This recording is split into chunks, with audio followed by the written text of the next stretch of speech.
Well, unlike William Nylander, we're back.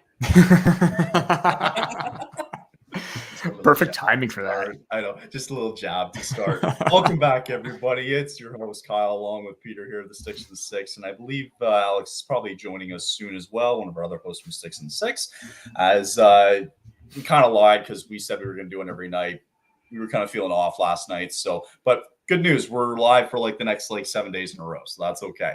But we're back in action again tonight. It's the first game 3 of these entire NHL playoffs, and it's the series tied 1 between the Boston Bruins now in Toronto to take on the Maple Leafs. So going in, I believe it's Jeremy Swayman starting tonight for the Bruins. If I'm not mistaken, it's Elias Samsonov who's going to be in the pipes for Toronto yet again. Still is, yeah. Still is. The one big thing that we've noticed again and kind of throughout the day today was the fact that William Nylander is not going to be in the lineup tonight. We were talking about it before we jumped on. If it's a head injury, maybe it's an upper body injury. I'm sure they're going to release it as soon as the playoffs are over, that they'll go more in depth as to what happened. But regardless, we're in for a good one.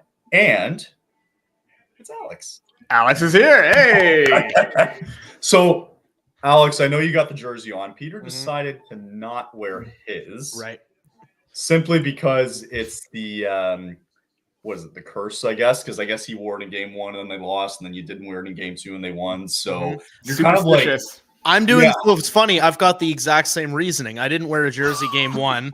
And then I wore this one in game 2, and they. It was actually funny. It was I had a ball hockey game for the first 2 periods of the game, and I turned it on right as Tavares tied the game. So I threw the jersey on after that, and the only thing that happened was an Austin Matthews goal. So yeah, so now you just got to keep rolling with it. So mentioning beforehand, no William Nylander tonight. Is there any other updates injury-wise tonight? Anybody, or is it just kind of same lineups? It's the same lineup. Yeah. Okay, cool. Same lineup, same group, no issue, no even defense, no substitutions. Everyone. I mean, the same lineup that when you game 2, might as well, not mess with the success of that. And then hopefully when Nylander comes back, that's when you can make more of the tough roster decisions right there.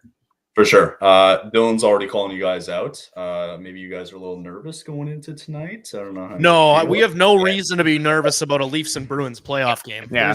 Of course. Those historically always go well for the Leafs. I see you're wearing the Mitchie jersey, so that's... Yeah, that's concerning. That's not concerning. Hopefully that could help. I'm hoping. Yeah, I'm trying to manifest something for him here. Oh, good. Okay, no bad vibes here. Just passion. Yeah, just the passion. So, how are we feeling going into tonight? Obviously, coming off of the massive game 2 win, Bruins kind of led that a little bit early, but one thing led to another. Tavares all of a sudden puts his name on the board. Matthews with that sensational breakaway goal that grabbed it out of midair. Thank you. See you later, and he ends up getting the game winner. What are we feeling towards tonight? Are we nervous? Are we excited? What are we expecting? Let's start with Alex on his thoughts going into game 3 tonight. I am excited and I'm optimistic, but the thing with Leaf games in the playoffs is this can change as soon as Boston scores a goal. So yeah, I mean, on paper, you would think that the Leafs have all of the reason to feel good about going into this game. They're coming home after splitting in Boston, but they know how good Boston is as a team. And, they come back and they got the split, and now they have an opportunity to play 2 games in front of their home crowd. So you would think they feel good. And if they come out the way they did in the first 2 minutes of game 1 and for most of game 2, and they bring the heat, then it's possible that my take will remain that way for most of the game. But if they let Boston grab control of the momentum early, then we might be screwed. And to your point, first goal in this game probably is going to mean a lot in that case. Yes, first goal is going to mean a bunch. I mean, it's kind of hard to say that with a straight face because in game 2, Boston scored the first goal and Toronto ended up winning. So it doesn't matter all that much, in that sense. But I think just in terms of getting momentum and holding on to it for Toronto, they would be better off scoring the first goal. I mean, that's Captain Obvious statement. Obviously, we'd be better off scoring the first goal. But I mean, yeah, that's the way it is. You know what? No, the last goal is the one that matters. Well, maybe. Of course. Peter, I know we did it on Saturday. I know it didn't go our way in terms of having a good game. I know we kind of said it too before we started tonight that we just won a good game. What are your thoughts going into Game 3 tonight? Yeah, I mean, set the tone early. I mean, they're just getting ready to do the national anthems right now. Set the tone early and make sure that, you come out flying. When we were talking in Game 1, we were talking about how great of a start it was because it's 4-0 for the Shots for Toronto. And then all of a sudden, one bad mistake leads to a 2-on-1 and they score. And you can't give Boston those opportunities. You can't gift them power plays because that's ultimately what's going to hurt you. And they kind of cleaned that up in Game 2. Again, still some mistakes, really still wrapping my head around what happened during that second goal that Pasternak scored. But Toronto still managed to claw their way back. That's a playoff mentality. That's a team that wants to show that they can still belong, that they can still play, and they can still fight and be with this group of teams that are fighting or willing to duke it out for the ultimate prize right now. So really think that, again, set the tone, get to them early, and just use your speed to your advantage because this Boston team isn't as quick as we had thought that they would be, aside from maybe their top players, but there are still some question marks. And hopefully with the last change, Toronto can set the matchup and hopefully they can Keefe can outcoach Montgomery at this point. I also just saw a guy in the stands who had like a Bruins jersey on, but he's literally just got the Leaf logo like in front. Yeah, I saw Did you see that? I'm like, what? What are you doing, dude? Where does his allegiance lie there? I also would like to take this question to ask where you are at in your stream right now, Peter. I am on the O Canada right now. Same. Like what's seen? I've got the big flag going across the stands. Yep. Okay. So we're right on. Okay. Let's So is Kyle behind? Yeah. Okay. Sorry, Kyle. Well, that's okay. I can go to. So it's funny. I use the Apple TV one, but because I can shout out to the United Kingdom popping in to say hi. Hey, love it. The whole country. The whole world. The whole world has the passion right now. I'm gonna go to the one on cable and just see where it's at because then we might be like somewhat closer. It just got a cutaway shot of Mitchie to the team in the Maple Leaf flag right now. Yep. Okay. I think Peter, you and I are in a good spot right now. Okay. Maple Leaf Square with the Canada flag. Just saw it right now. Yeah. Okay, so I'm a touch ahead of you. I'll try and stomach my reactions.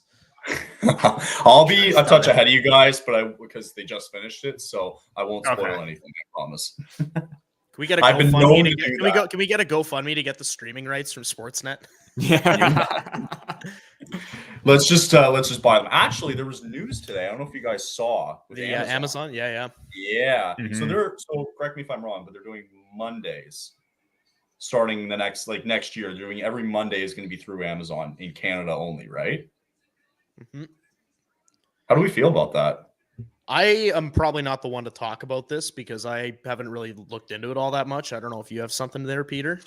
Yeah, I really haven't dwelled too much into it myself, so I really don't. It's one of those. I think it's just one of those. They're going to test it and see how it goes, right? All right, so we're getting set here for Game 3 between the Bruins and the Leafs. Getting all set up here, showing Ilya Samsonov and Jeremy Swayman back in net for the Boston Bruins. Mm-hmm. Puck is dropped on my end here, so the game is technically underway here. Again, I won't spoil it too much for you guys tonight, I promise. Jared coming in, though, with a bold prediction that Maroons scores first. Also, Jared has been the guy. He was the last game that we did in Game 2. He was, I think, 5 rows up behind the Boston Bruins bench. He was at that game. Yeah, he was at the game. So good to see. Angus checking in too as well. Angus, how's it going? Appreciate you coming on. I also want to find a theme that doesn't cover Peter's face. That's probably the best we're gonna do. I can still kind of pop my head up every now and then. That's good. So. How do we like the? So they haven't changed any of the line combinations either for tonight, correct? For at least for your boys. Yeah, for us, no changes. It looks like James Van Riemsdyk is back in as well. Oh my God! I'm sorry. God, Simone Benoit, Peter. Did you see? Oh yeah, just saw it right now. Puck over glass. Buddy, what did I just say 5 minutes ago, man? About getting that momentum early on. Come on.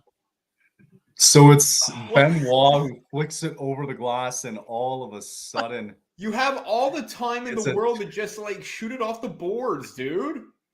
All of a sudden, it's a 2-minute power play. Also, we didn't get it early on. We need predictions for tonight. So Dylan showed us earlier. He had 3-1. Bruins 3-1 for Jared. We got Angus, who's got 2-1. Quickly, what do you guys got for tonight? Ask me after this power play. Yeah. Okay. Okay. I'll say it before anything happens. I think for some weird reason the Leafs are gonna take this one tonight. I'll say Matthews plays sensational again. I think he pots maybe a goal and an empty netter. I'll say 4-2 Leafs. I will also say 4-2 Leafs, but I think a big game from Mitch Marner. Hopefully that is going to be the case.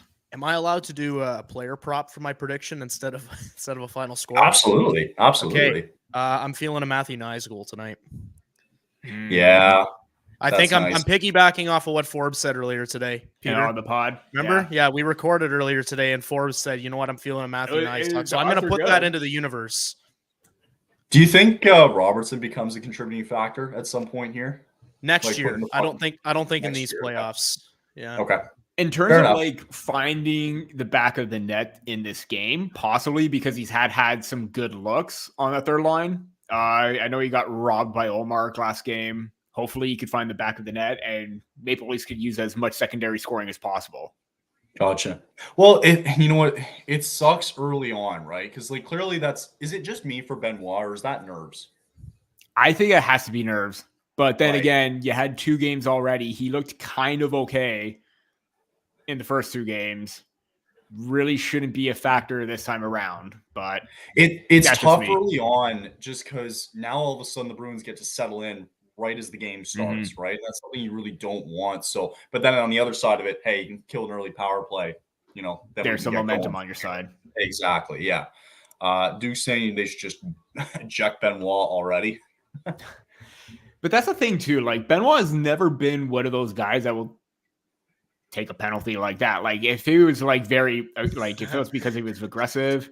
I for a split second there just thought Morgan Riley took a second delay of game penalty, but shot down the ice. Yeah. The off the boards for a split second. Yeah. Like you never see Benoit take those kind of careless penalties in terms of like, you know, delay of game kind of thing. But you know what? Positive vibes. Matthew Nyes is coming in, shot. Just goes up. 17 seconds left on the power play. But it's funny, like they're showing like the replay of like Alex mentioned with Benoit. It's like you have so much time. Like, what are you doing? But see, all the time in the world. You don't need to do it like to shoot it off the glass. Obviously, you want to get it up as high, but even just like a quick bank off the boards, that would have gotten it at least. It probably would have led to an icing, but if you just chipped it out of your zone, that's all that matters. It's better than a power play, even if it was icing early on in the game, right? Oh, anyone else had their Sportsnet glitch? Yeah, kind of like, you know, glitched out for me for a quick second. But I'm pretty sure I was just like the picture quality and everything like that. Excuse me. Also, speaking of which, I forgot, no Andrew Peeke. He was week to week. So he's actually out for the series. Probably the series. Yeah, I was going to say. Unless it goes to like 7 and he's fine. Then I think even 7 would be pushing it because that's just game 7 would be a week tomorrow, I think. Oh, yeah. Not a week tomorrow. Sorry. That's a little much. A week Saturday. So 10 days. Maybe. Yeah. They might try quick recovery. Hey, tape it up. Let's go. 16 minutes to go here. Just now they're showing the lines for Toronto right now. Yeah. I still think that Robertson, Holmberg, Yarncroke line could definitely pot 1. Yeah. Again, this is very.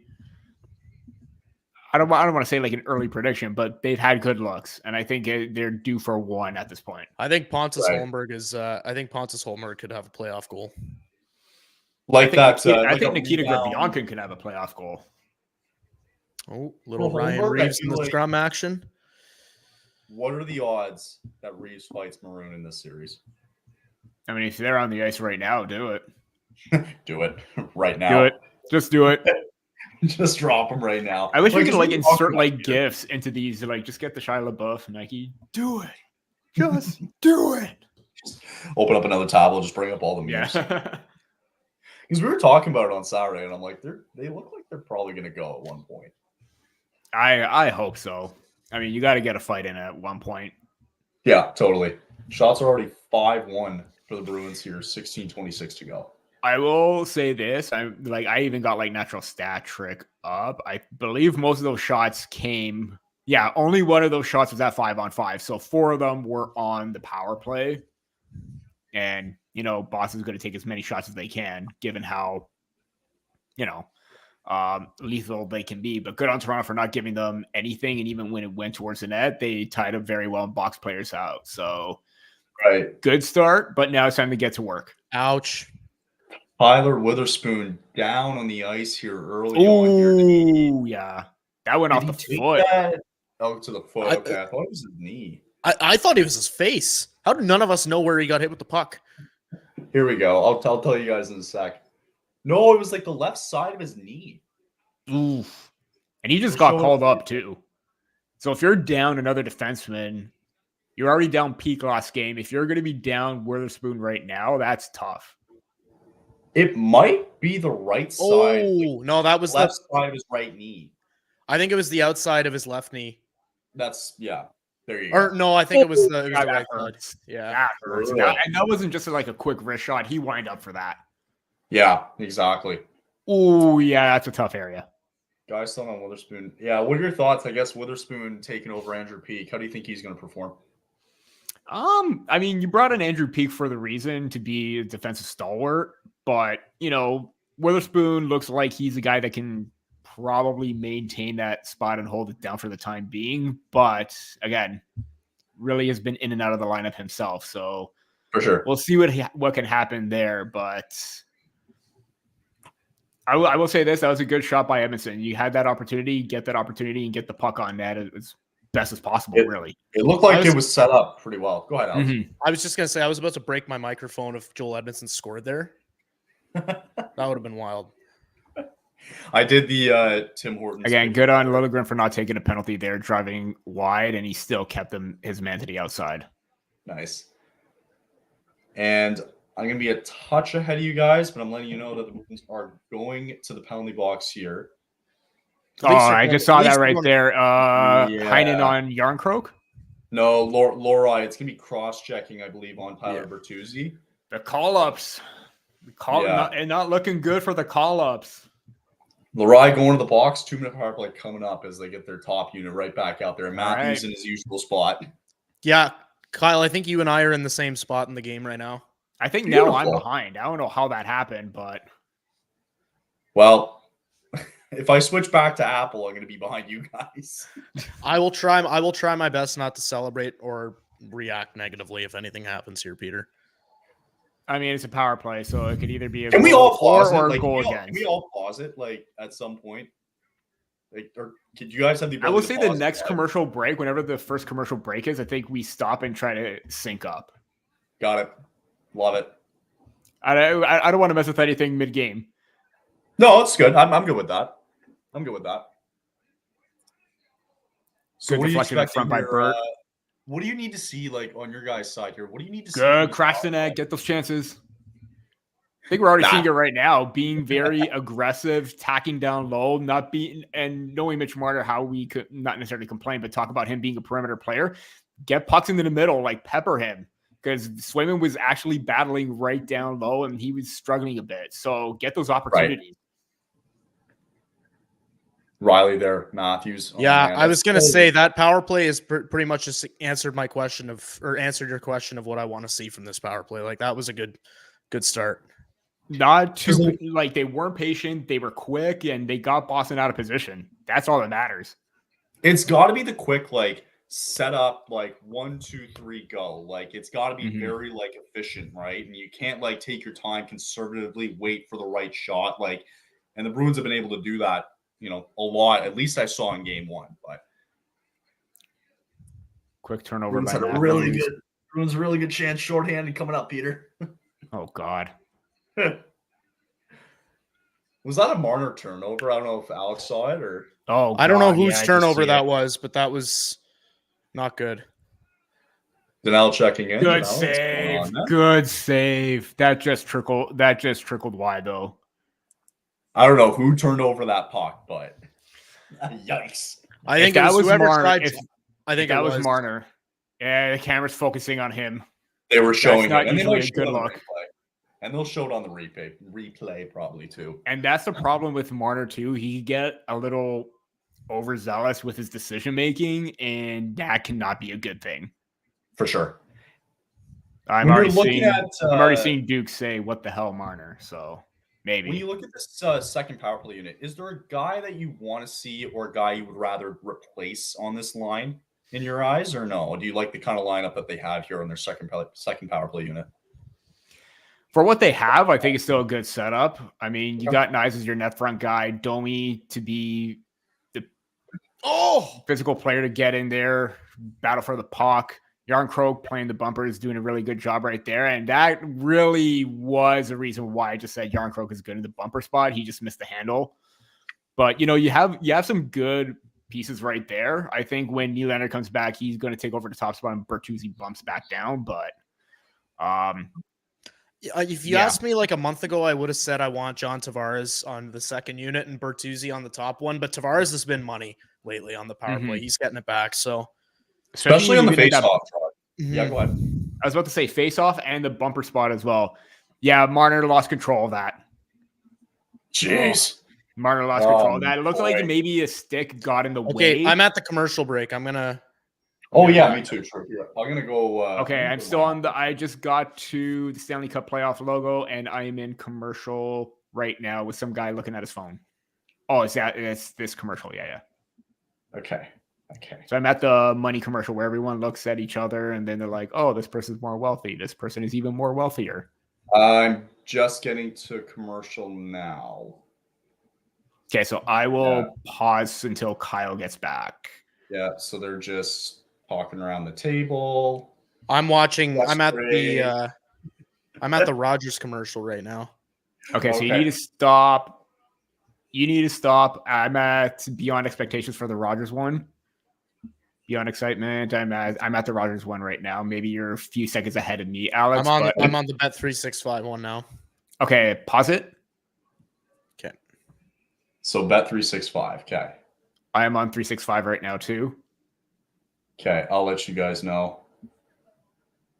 Sorry guys, we're trying to get our synced up here. This is the best part of the stream. Here's the issue for me is I'm watching a live it's like a live cable film. I'm using Rogers Ignite, so I can't pause it. If I stop it, it'll just like pause it, and then when I play it again, it'll just go back to the live. Really? Okay, so then you guys might have to go by my stream here. Okay. Yeah, that's fine. That's totally okay. fine. Okay, so I started playing. Let me show you where I am. I am on the Scotiabank. It's like right about to head back to the game. There's the Sportsnet Scotiabank ad that they always show. Oh, they always do that. Okay. How about right before they go to whenever they before they drop the puck, go to a certain moment. Might be easier rather than commercials. True. While I wait here for a sec, I asked Kyle this question before to Alex and Peter, do you guys think the Maple Leafs are the Dallas Cowboys in the NHL, their fan base, and haven't won anything since 1967? Yeah. 100%. Yeah, they can't really argue that one. Yeah. Next question. Well, I'm back at the game now. They're just showing everybody outside. I'm at the face-off right now. Okay, yeah, stop at the face-off. I'll let you know when they're at the face-off. I stopped before puck drop, so okay. I'm at 4 straight home playoff losses. Oh, lovely. I think I'm way ahead of you guys right now. Oh, okay. Because I can't pause. Okay. Yeah. Okay, no worries. It's all good. I'll be with Peter K. They're just about to drop it right about now. Yeah. Okay. So we're in sync. I'm so far ahead of you guys. Oh, jeez. I'm at 1250 in the first right now. I'm at 13, 14, 13, 12. That's okay. Whatever. It's all fine. We're all here to have fun. Marner's started to really get on my nerves here. He's been far from impressive. Are you worried about him later? The later this series goes. God, what? Sorry. I'm probably. That's okay. No. I'm probably gonna struggle with this, guys. It's all good. Sean McDonough sucks. Fair enough. Did you see the ex-Coyotes players land off the plane in Utah and saw the greeting of the fans? I did not see that, actually. Saw a few glimpses of it. So it looks like, they were kind of, big stop from Edmondson right there. What a blocker save by Edmondson. That's huge. That's why you got him. I saw little bits of images and clips of everything. Mm-hmm. I mean, at least that's a good sign that, not to say the Coyotes didn't have a fan base, but at least the Utah fans are coming out and support that, they want to make this work as well. So could you imagine if nobody showed up? So when they then pack your bags, go back to Arizona. That's a concern. We'll ship you to Timbuktu. Good pad save again. Back to Arizona. Okay, hope Benoit does not. Okay, he didn't chip it over the glass. Good. Get it down. That's a good sign. That's a good start. Great start. Very good sign. And icing. Few nervous moments, I will say, early on right now. Duke's saying that has to be his worst turnover defensive mistake in a while. They would have made it 1-0, and all Maple Leaf Square would be irate. They would have been dead silent. They wouldn't have said anything. Yeah, it would have been so quiet. Not sure if it was his worst turnover. Again, you could understand if a stick came in the way and it disrupted a play. You can't fault him for that because that's what it looked like seeing the replay. But if it was another instance where maybe he was doing too much and he turned it over, then that's a problem. But I think maybe it was the right move to jump in, but somebody stick checked at the right moment. Can't control that. That was a good play. But I do think that, there have been moments where maybe his play hasn't been great, but there have been moments where shutting it down defensively, he has been good. Man, I'm curious as the farther this series goes, how he's going to perform, right? If this goes to game 6 or game 7, whatever it may be, all eyes are going to be on him, right? They're big boys, obviously, but more or less, I think they'll be on him. They're headed back to the power play, boys. Ooh. Toronto or Boston? Toronto. Oh, thank Christ. It was a bit of a weak penalty. I'm not going to lie, but okay. That trip right there. Yeah. I thought that was Nick Robertson. I'm not going to lie. That was very much Ilya Lyubushkin, who is not Nick Robertson. He didn't get this stick in the skate. I'm going to say that's tripping. That's pretty. Oh, no. On paper, it's tripping, but it was just very weak. It was a very weak stick check. Maybe I'm not complaining. I'm not complaining. I feel like it just hit his toe, the toe of his skate. I would love to hear Jack Edwards' commentary on that. No, I think that's a trip. It kind of waggled his skate. He was already losing balance, but the trip didn't quite help out. Yeah, exactly. Top power play unit back out there. All right, now let's not give up a shorthanded chance. That would be helpful. Very. Let's see what. Sticking Marner back out there. Bertuzzi on that top line again, though. It's Veras, Marner, Reed Riley. You can't do that, man. You're passing the puck to nobody. Tough pass. That's the one thing that I don't like about Bertuzzi. He does pass well below the goal line, but that was an instance where there were sticks and skates in the way. Right. Hang on to it. Matthews was wide open on the other side. I would have passed it behind the net. I would have too. Totally. Let's see how quickly they can get set back up here. I mean, Alex probably knows already. Yeah, clear now. Yeah, though Toronto's power play is still kind of garbage at this point. Hasn't really developed much in these past 2 games either. That's the one thing they really need to get going here. And Nylander would make a difference in that, but Duke's where are we passing it to, guys? Oh, this is just embarrassing. Passes are going off skates. They're not even looking. What do you guys make of the crowd here tonight? It looks pretty quiet. It looks pretty much like Scotiabank Arena. I have the volume low, it's really low, so I can barely hear. Yeah, that. I have it low too, so it doesn't get into the mic and reverb out. Yeah. It just looks shot like by Riley. Okay, now let's get set up, Mitch. Come on. It looks like a typical crowd. That's all I'm going to say. Typical regular season crowd. Another injury on the play. Somebody down again here. It looks like it's Charlie McAvoy who's down. as Swayman covers it up here with 22 seconds to go on the power play. I don't know what McAvoy was complaining about. He might have got hit in the face for some reason, but anyway, I didn't see it. RJ bringing up that again, William Nylander did not. Oh, Tavares is lucky he didn't get caught for a high stick. So they're calling it an undisclosed injury, by the way, with William Nylander. Oh, yeah. Very it's curious. been undisclosed since the beginning of the playoffs. It's so weird. So weird. Mm-hmm. They're making it a series, though, without him, though. So you can imagine how much of a difference maker he can be if he comes back, right? But this is what happens. You got to have players step up in this. Well, exactly. Yeah. Yeah. Specifically, as much as I would love Nylander here playing in this game right now, everyone's got to step it up. You got it. Nice passing, though. Great play from Yarncroke there. Yep, great play there. And that's the desperation. Keep plays alive. Like, if you got to dive to keep a play alive, do it. Do it. That is the end of the power play here. And again, the Leafs are now 0 for 2 to start. Zero shots. No shots. No shots. I'm not feeling great about that. Hey, there's going to be more power plays, but I'm still not feeling great about that. No, the first one was much better. Totally. To be honest. And that one was just a little bit lifeless. And it's all started with that bad pass from Bertuzzi to Tavares in the slot where, objects are in the way. Right. Oof. That was, and I was just going to say, actually, Duke kind of took the words from my mouth. It was pretty underwhelming. Yeah. Right. Like, it's not the confidence you want. Right. But again, one shot changes it all. You got right? it, Duke. You got her, Duke. I like us better on the PK. I don't know about that. I don't know. Well, you don't want to be on the PK. For one. You don't want to be PK, yeah. I will say this. Again, fourth line doing a little bit of damage right now.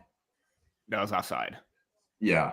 I'd rather Benoit go offside than take another puck over glass penalty. So, as they're taking another break here for a second, they showed a stat before the Leafs got their third goal on what was that, Monday, that the Leafs had not scored more than 2 goals in a playoff game in their last 8 games in the postseason. Yeah. So that dates back all the way to the Tampa Bay series, right? Like, yep. So they had, what was it, 1 or 2 in game 1. They had 3 won the game. Okay, game 2 there. Is that concerning that your last 8 or 9 playoff games, you've only gotten 3 goals or more once? It is, considering how the core really hasn't stepped up or be in sync. Sure. At all levels. Like, it would either be like in Tampa, it was Matthews and Marner stepping up. Then against Florida, it was Nylander that was the better player. Tavares, you could even make a case towards the end of the Tampa Bay series. He scored that game-winning goal. That was his big moment. But yeah, the lack of consistent scoring, or considering how deep this offense can be and how dangerous they are, that is a little bit worrisome. What do you think, Alex? Like, is it concerning in your eyes? Yeah, I mean, I think just their general performance in tight games and in games where there's a lot of physicality and like they lose space, I think in general is concerning. But I'm not going to dwell on a power play on what they did last year, because last year is last year. I think as long as they start, they cut that trend out this year and they start, making an effort to score more than 2 goals a game on a little more consistent basis, then we'll be able to overlook it. But it's definitely not where you want to be coming from. But as long as it doesn't continue, I think we're all good. Boston is, I was about to say, Boston already included 11 shots blocked in the first 12 minutes from David Pagnotta. Jeez. That they're getting into the lanes right now. So Toronto still needs to just power through, and they just showed it right now. 11 to 2 are the block shots. But hey, Edmonton had a good block early on. Like, that's, if you're talking about, that was a big one. That's a huge one. Right? We got Forbes. This guy. Who invited this guy? Forbes is coming in. And he's coming in. Let's go. It's Forbesy time. I love it. Let's go. We'll see you then. Sounds good. That's awesome. We'll see him soon. Oh, man. 7:45 to go here. Shots are 9-4 for the Bruins early on here. Puck battle wins. I mean, Tavares has been so good this series in terms of face-off draws and all that. Like, even against the boards, too, he's been really, really good. Well. What do we got here? I love how he used, like, he went onto the YouTube account and just, like, stuck that in there. I love that. I'm giggling at that. Oh, that's awesome here. And an icing call, not good. Laray's the first Louisiana-born player to play in the playoffs. Mm-hmm. Wow. That's so rare. Well, I mean, Louisiana's not really a popular place to play.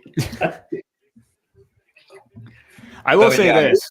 For the longest time when Boston's system wasn't that great, I've always liked Laray's play. Yeah, and is he a third liner or is he a fourth liner? He's a third defenseman. Yeah. Oh, defenseman. Yeah, thank you. Jeez. I thought he was a forwards for some reason. Thank you. All the depth players sound the same, to be honest. That's true. It's a good point. As Bruins get their top line back out there again here. Face-off win's already 9-5 for the Bruins here. The Leafs win the draw. Good win. As we were approaching almost the end of the first period. No scores so far. A couple of good chances on both ends to start.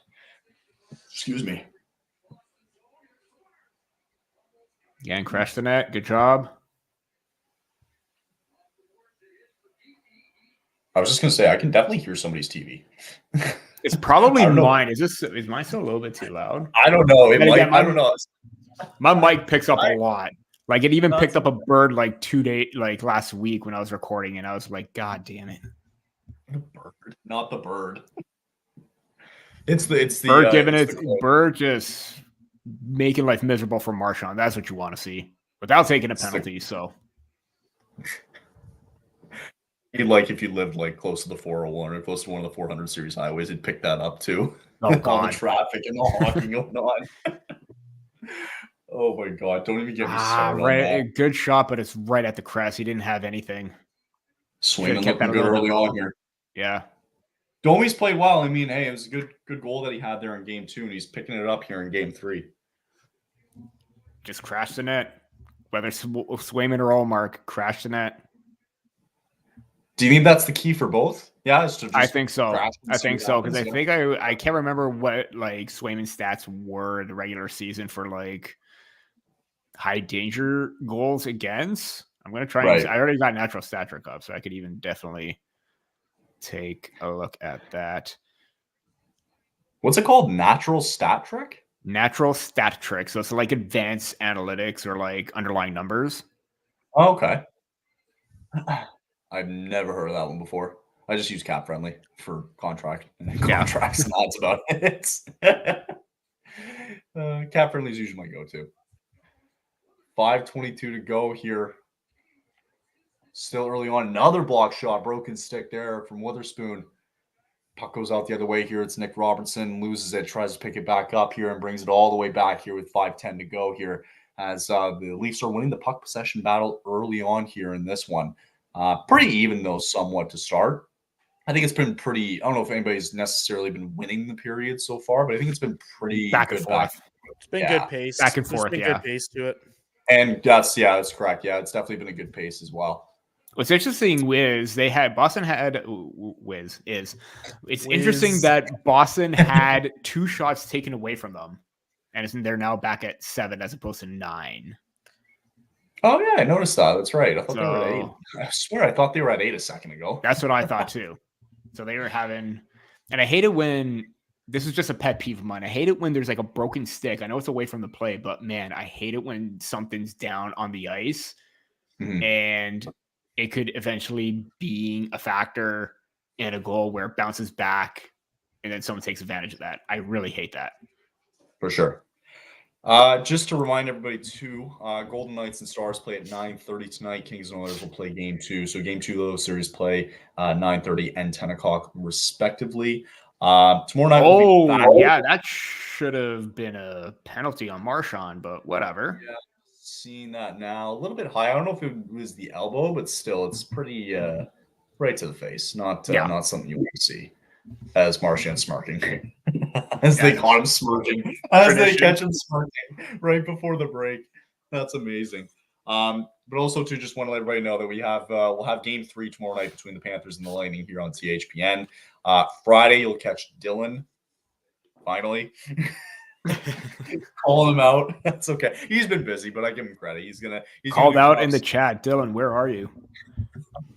He's gonna do Game 3 on Friday between the Predators and the Demko-less Vancouver Canucks. Is that it? Do you think for Vancouver? No Demko. You lose last night. Series tied up. You have to Smith in mainly for the rest of the series. Not just because you lost Demko, but Elias Pettersson has not looked like himself.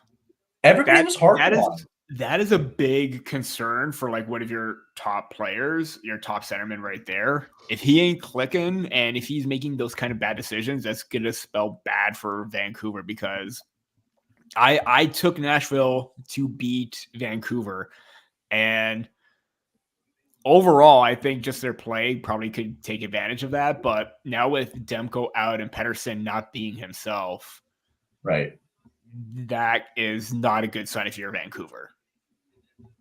Alex, who did you have in that series? I had Vancouver, and to be honest, I still think there's a chance Vancouver could win the series, but I don't think they're making it any further past the second round. Yeah, I think. Yeah, I'm kind of creeping on your page, by the way, just seeing your picks. So yeah, you got Vancouver in 6, and Peter, you got Nashville in 7. Wow, you that got pick's the looking Kings okay. in 6, Alex. That's my ballsy pick. My last year's bracket proves to me that you can't. Oh, hang on. Sorry, guys, something's happening. Uh-oh. Okay, let's see what happens here. They're just coming back here. Matthew Nyes and Charlie McAvoy. Are they going at it? Fighting? Not a fight, but skirmish. Yeah. A little skirmish here. Puck tries to go in here. McAvoy, little hit there on Matthew Nyes. Good shot from JT right there. Yeah, that was a late hit from McAvoy there. Great shot, McAvoy. Yeah, that's a late shot. On top of him there. Pasternak all over John Tavares a little bit too. That's a late hit. Shower. And it is a late hit. I don't know if they're going to call that or what. They're not doing anything right now. Was it because Swayman covered it up? Yeah, he already got rid of the puck. You didn't need to make a hit. I don't think that's a penalty, but it was a late hit. It wasn't dirty, but it was in a vulnerable area. That could have been dangerous. That's definitely a late hit, but nothing called on McAvoy there with 3:52 to go here in the first. Looks like Nice is okay. That's all that matters, And again, tomorrow night's games, you have Game 3, Panthers Lightning. That goes at 7. Hurricanes Islanders Game 3 goes at 7:30 as well. Again, we'll be live for Panthers Lightning at 7 Eastern for that one. And I just want to look here quick. Peter, I can't believe you took the Bruins in 6. Like I said, reverse psychology, man. I got to do something. I really do, but I always make it a point where I got to pick one team to sweep and one team to upset. That's always my theory, or what I always go for in a bracket or making these picks. What's crazy is that outside of Alex, like you guys had Rangers in 4. Mind you, he had Rangers in 5, giving the I sweep. I don't think I had any sweeps. Yeah. I had Capitals in 7. Did you? I mean, if Charlie Lindgren can carry it on his board, then yeah. Totally. That was like your Kings pick, Alex, is like my why not? Like that smells like something that could happen. I can't wait till I'm totally wrong about that though. Matthews and Edmondson just sandwiched Frederick right there. There we go. Beautiful. Okay. Oh, that's a nice picture of Andrew there. Game 3, he's got the kids with the Leafs kids, yeah. Nice. That's a good one. Dangerous chance for Domi in front. Think he bobbled the puck, but could have been a little bit clearer. I think he did here. If he would have got a better handle, I think he wasn't expecting it for the puck to pop out like that. He would have handled that a little bit better, and maybe even just waited it out a bit. Man, he kicked it up and he kind of lost control. just tough for Witherspoon because I don't really blame him for trying. Domi just got that right out of the air. Is Domi with a good chance, but again, right at Swayman there. He was trying to go far side, but I think he could have gone like close or short side. You mean? He could have gone short side.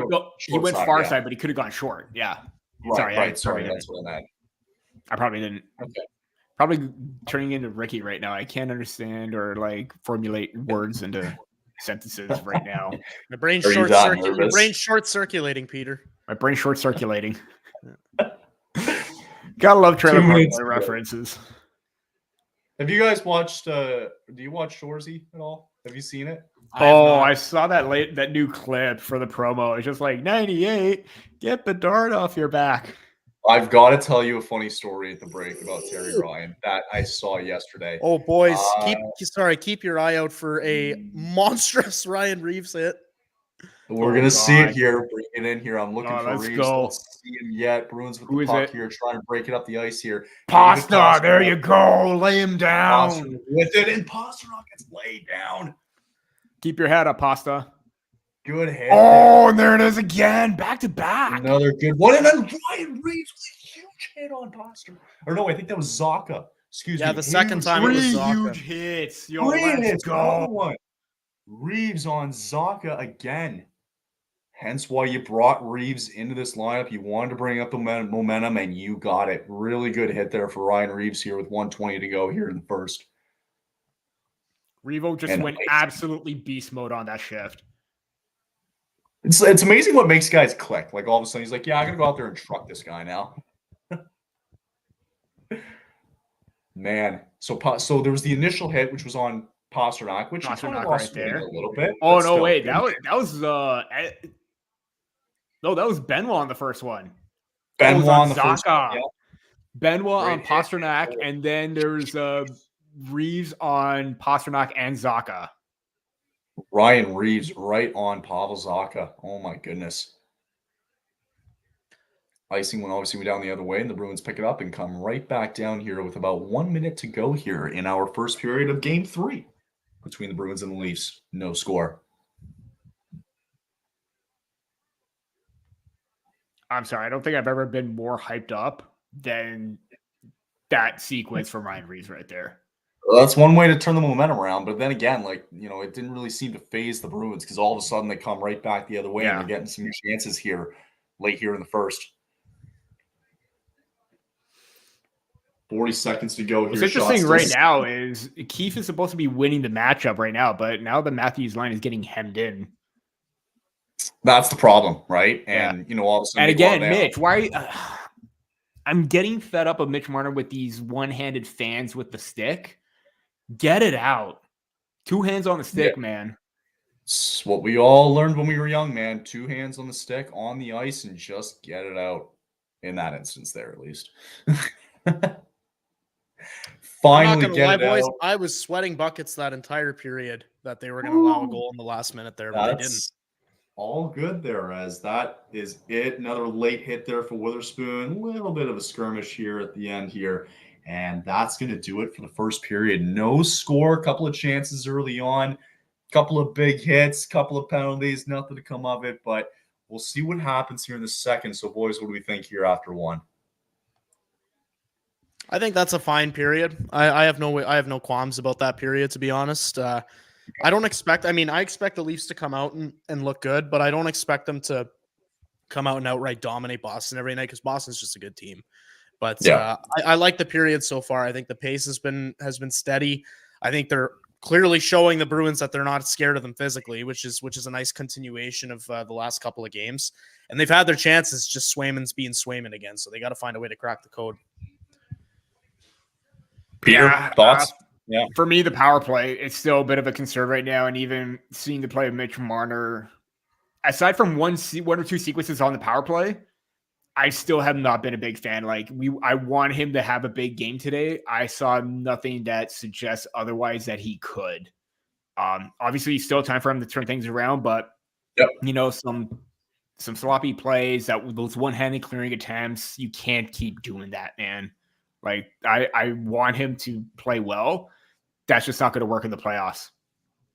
Exactly. Yeah, you gotta, and there's still time though, right? There's still lots of time for him to try to turn around. Maybe he gets a pep talk in intermission, and we'll see how it goes. So that'll do it for the first period. We're gonna take 2 quick commercial breaks here, and I'll tell you a funny story afterwards about, you mentioned Terry Ryan and Shoresy. I'll tell you a funny story afterwards. So let's take a quick break here, and we will be back in 3 minutes.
And well, most of us are back here.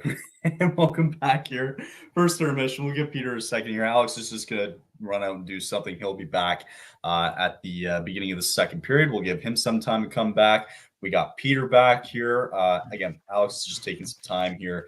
He'll be back with us at the start of the second period. We'll get Andrew, I believe, joining us as well, too, during the second period. So exciting times ahead as we don't have a score for you early on here in the first period of Game 3 between the Bruins and the Maple Leafs here. So, Peter, I know I asked you about first period here. Anything you want to see here in the second period that you're looking for out of a specific guy on the Leafs specifically, or is there something that nobody's thought of maybe? Yeah, specifically, I would like Mitch Marner to be better. And you see the comments online already about how Maple Leaf fans are slowly starting to turn on Mitch Marner. And you know what?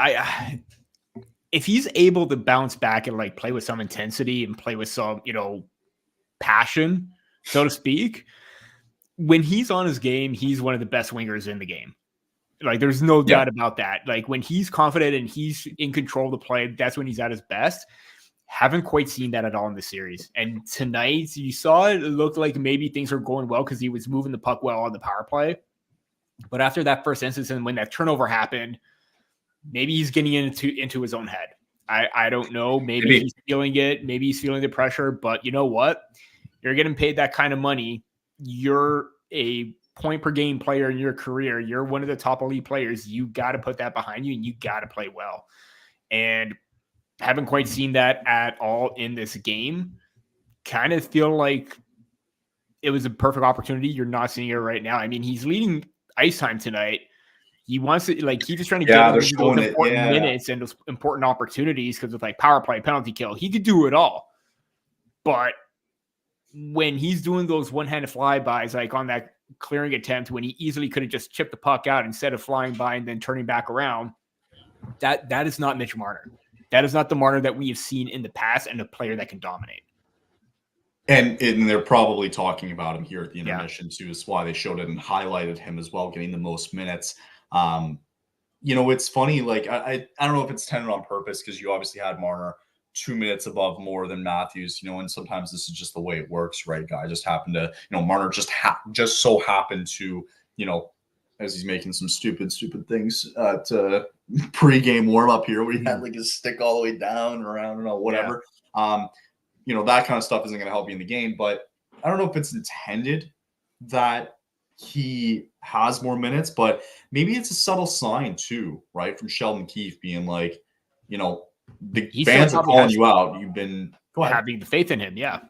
Yeah. No faith. Right. And he's like, no, he's showing the faith that he has faith in him. Oh, showing faith. Sorry. Yeah. Yes. And it totally makes sense too. Cause he did after that Boston game in game 2, where he's just Mitch and Johnny, they have a tough assignment shutting down Pasa. Totally understand. It is a tough assignment, but when you shut him down, you got to match that with that offense. And exactly. It's the lack of offense that's the problem now, where he's good on the penalty kill. He's doing great things. Again, they were showing highlights of him on that power play. Aside from that, there wasn't a whole lot.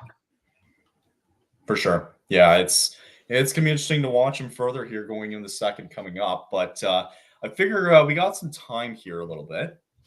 And I figure I'll tell a very quick story because I saw it yesterday morning on SportsCenter for those of us in Canada. So we obviously have we have Terry Ryan, as one of our guys here on THPN. He's such a character, great guy. And they had him on there with Jay Onright the other day. If you guys haven't, I saw that, yeah. So new episode will be coming up. Again, I believe he's in the interview with Steve Dangle coming up. So make sure to be on the lookout for that. Anyway, so Jay Onright, whatever, they're going through the interview and they come to the end of it. And I guess there was a producer, who was also from Newfoundland, Terry Ryan from Newfoundland as well. And he wanted to present to Terry his top 5 Newfoundlanders, right? And so he brings out the list, and one of the guys on the list was Brad Gushu, right? The curler. Yeah. Right? Guy was, right? He played for he was the curler for Team Canada this year at the World Championships. So anyway, they showed him that, and Terry all of a sudden goes, "Oh yeah, I know Brad, and I know some of his teammates. I dated one of their daughters back in 2003. I'm like, wow. Wow. It's just something you laugh at, right? Mind you, this was 20 years ago now, amazing, 2003. Think about that. It's 20 years ago, right? But it's just I love that. One of those stories that just comes up out of nowhere kind of thing. It's just it goes to his character. He's just a funny guy, man. And I love what he does. And I laugh at that when he's saying it. And Jay was kicking himself too, laughing at that. And it was such a funny moment. But anyway, so that's Terry for you guys, in case you haven't heard of Terry Ryan before. So make sure to go check that out if you can. I hear you guys did record today, if I'm not mistaken. Yes. Was it a live recording you guys did before game? Live recording, yeah. Live recording as well. Well, we got some time intermission if you guys want to go check that out. But go ahead. Yes. Be sure to check it out. Our Twitter handle is right there. It's also our YouTube handle as well. Sticks in the Six Pod. Check it out. We have episodes come out every week. Check us out on. I'm not calling it X. Check us out on Twitter. Check us out on Instagram, Facebook. Yeah. We have we go and stream onto major platforms all the time. So you won't miss a live episode, but you also get the audio format as well.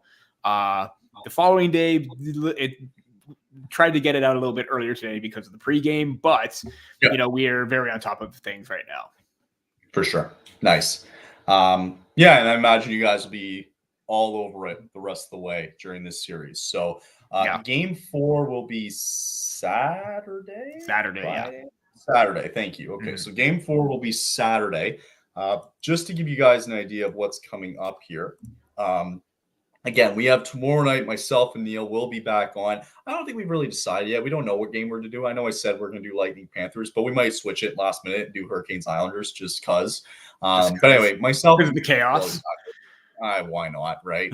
We got myself and Neil tomorrow night for one of those game 3s for you. We got Richard from Grit and Barrett podcast. He will be doing Capitals Rangers on April 26th. So again, that'll be on Friday night. He will have game 3 for you guys. Between the Capitals and the Rangers, or no, is game 3 tonight for them? I think that's game 4. Sorry, I think game 4 actually for Capitals Rangers is on Friday. He will have you covered for that one. Yes, thank you. And then our guys from Caniac Sessions and the Caniac Report will be live for game 4 between the Hurricanes and the Islanders. And then Jimmy will be back at it again for Rangers Capitals on Sunday. I think Rangers Capitals is Friday, game 3. Didn't they? I guess they're taking a couple of days off now, which is odd. Yeah. Strange. Yeah, very strange. They get some layover or whatever. Only 3 games on tonight, though. You got Golden Knights and Stars game 2, and you got Oilers Kings game 2. What's more likely to happen for those games later on tonight, in your estimation? Do you think the Golden Knights go up 2-0? Do you think the Kings go down 2-0? Series tied up on both. What do you think happens? I honestly think the Kings go down 2-0. I think Dallas is going to get a little bit more desperate compared to their first game. I mean, it was a close one. It was 4-3. I mean, it was regulation. So that series, I think it could go either way, whether it's Vegas or Dallas. It's going to 7. I think one of those teams is going to come out on top.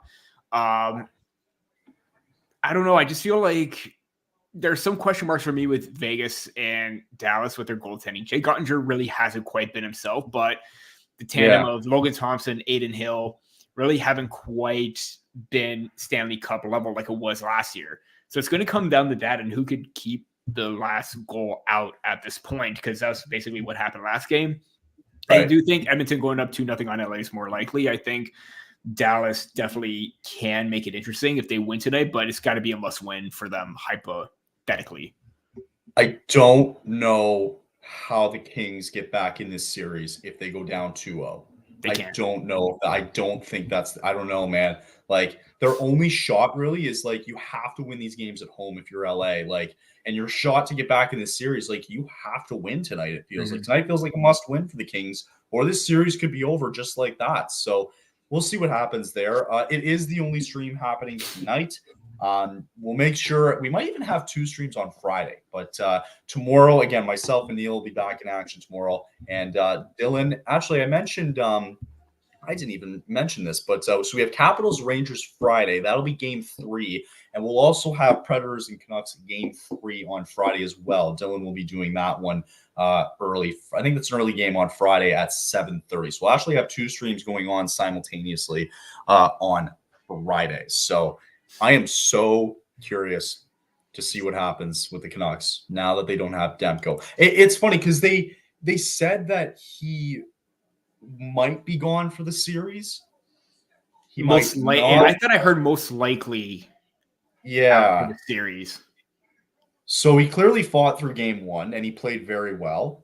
And then unfortunately, DeSmith had to go in because of the Demko injury. And now I think for me, the problem is that the Canucks had a huge opportunity, regardless if Demko was in net or not, to go up 2-0 in that series, have a little bit of a cushion. You're going into Nashville now, which is no easy building to win. Yeah. And now all of a sudden you're giving them home ice advantage going into that without Thatcher Demko. You now have to throw Casey DeSmith into that fire, right? And we're going to find out what type of goaltender he's going to be come Friday for game 3. It's going to be very interesting to see. And it didn't look good when that first goal was allowed by DeSmith. I thought initially he just misread it and he was going the other way and the puck went the other. Turned out it was a deflection by Beauvillier off the Philip Forsberg shot. And you see that because he is reading that, he was getting ready for the shot, but then it went the other way. And can't help that, but still not a good goal considering how the fans were cheering, let's go, Casey. And then the goal was given up right at that moment. Right. Feel bad for him, but it is a tough situation to come in. And you know how heavily relied upon Demko has been for Vancouver. I mean, without him, basically I would consider, aside from Quinn Hughes, he's been their MVP all season. And when he's not in the lineup because he even dealt with an injury, kind of dicey at this point where they haven't been themselves. Like they need to rely on him heavily. And with him out, that's a big X factor for them. And you mentioned too, like Lindholm, Elias Pettersson being very, very quiet there in game 2, missed opportunities there, had some chances to get that team back in it. And now all of a sudden, it makes things interesting too. Mm-hmm. Very, Avalanche, I was about to say, very, very Mitch Marner-esque from Pettersson. A little bit. Like you got some like star players that are trying to find their groove. They're not making the plays that they should be. Somebody said it the other day where he looked disinterested. That's what it was. I thought it was just very. I don't know about disinterested, but nervous because this is basically that core's first playoff appearance. Right. And I can understand maybe why it's that, but really don't know for sure. I can't basically tell what's going on in their heads. I can't tell if he's disinterested or not, but I don't think no player is going to be disinterested, especially in playoff time. Well, Alex, I imagine he's back because we have the start of the second period coming up, if I'm not mistaken. Nice. Yep. Beautiful. So, second period about to get underway here. Real quick before we start the period, guys, what do you think is going to happen? What do you want to see from your team going into the second period? I would like to see them continue to do what they've been doing because the pace has been good. They've been getting pucks in. They've been getting their chances offensively. Like I said before, they just haven't solved Swayman yet. So I just want to see them stick to the game plan and not abandon what they've been doing. And in that, don't take any stupid penalties. That's been the key, right? Like even the last 2 games, it's been stupid penalties by themselves. And, I mean, nothing so far tonight. It's been pretty clean for the most part, outside of maybe Charlie McAvoy and a few others. But Peter, real quick, what do you want to see here second period? I know you said Marner here in the intermission. Anything else you want to see out of this team? Continue to attack the crease because it seems like Swayman is very not jittery, but he's very like off balance or not tracking the puck well when it gets down low and pucks are bouncing all over the place. I think if you try to get down low, try to get those opportunities and attack the net a little bit more, make life difficult for him. As we are underway here in the second period, getting started here. Shots were 7-7. Pretty even, Steve, in the first period for both teams. I don't know if I can hear somebody's TV. I don't know who it is, but might be Peter. Might still be me. Peter. I don't know. Peter. Jesus, it's always me. I'm always a problem, guys. I'm sorry. Is he always a problem, Alex? Can we confirm that? Yes, always. He's the most he's the most high maintenance person I've ever dealt with in my life. Before recording, he's like, "Hey, this has got to be here. We got to get this." He's getting everything going. Sorry, guys. Sorry. Yep. Such a headache, Peter. You see, here's the thing. I even joked. I probably should have just started serving that season series sussy based on the comment. Picking Boston. Maybe Peter deserves a 2-minute minor. Yeah. I could back away for 2 minutes. 8:09, I could come back at 8:11. That's funny. Oh my god. All right, 18:50 here to go here in the second here as we're just feeling each other out here again. I know Alex is a bit ahead of us here, but I will say this with Elias Samsonov right now. We talk about like how the Maple Leafs need to get into, Swayman's grill a little bit. Samsonov doesn't look unfazed at all. It's not like he's swimming. He's not battling anything. He looks pretty dialed in at the moment, but I don't want to knock on wood and have that kind of like announcer curse or like live stream curse or whatever. And then he gives up a really bad goal. I'm just going to shut up right now before anything else happens. So honestly, I thought somebody was knocking on your door. Not going to lie. Oh, that was me because my table is wooden. So I'm just going to knock on wood there. Got it. Yeah, I think he's been playing fine tonight. If someone was knocking on my door, I'd probably just slam the door in their face. Sorry, I didn't mean to interrupt there. don't go. As Duke as well too. He's like, who knocked on the door? Like, who's knocking? Yeah, that was me. Good, like, you know, keeping the luck alive. I knocked the leg of my table. Good job. Out of the way. Luck of the Irish, Peter. Always luck. Oh, I didn't realize. And playoff superstitions, man. Sorry, Alex. Go ahead. I was just gonna say I didn't realize Matthew rung it off the bar there. Oh, I was gonna say I didn't hear or see a massive reaction. I don't know.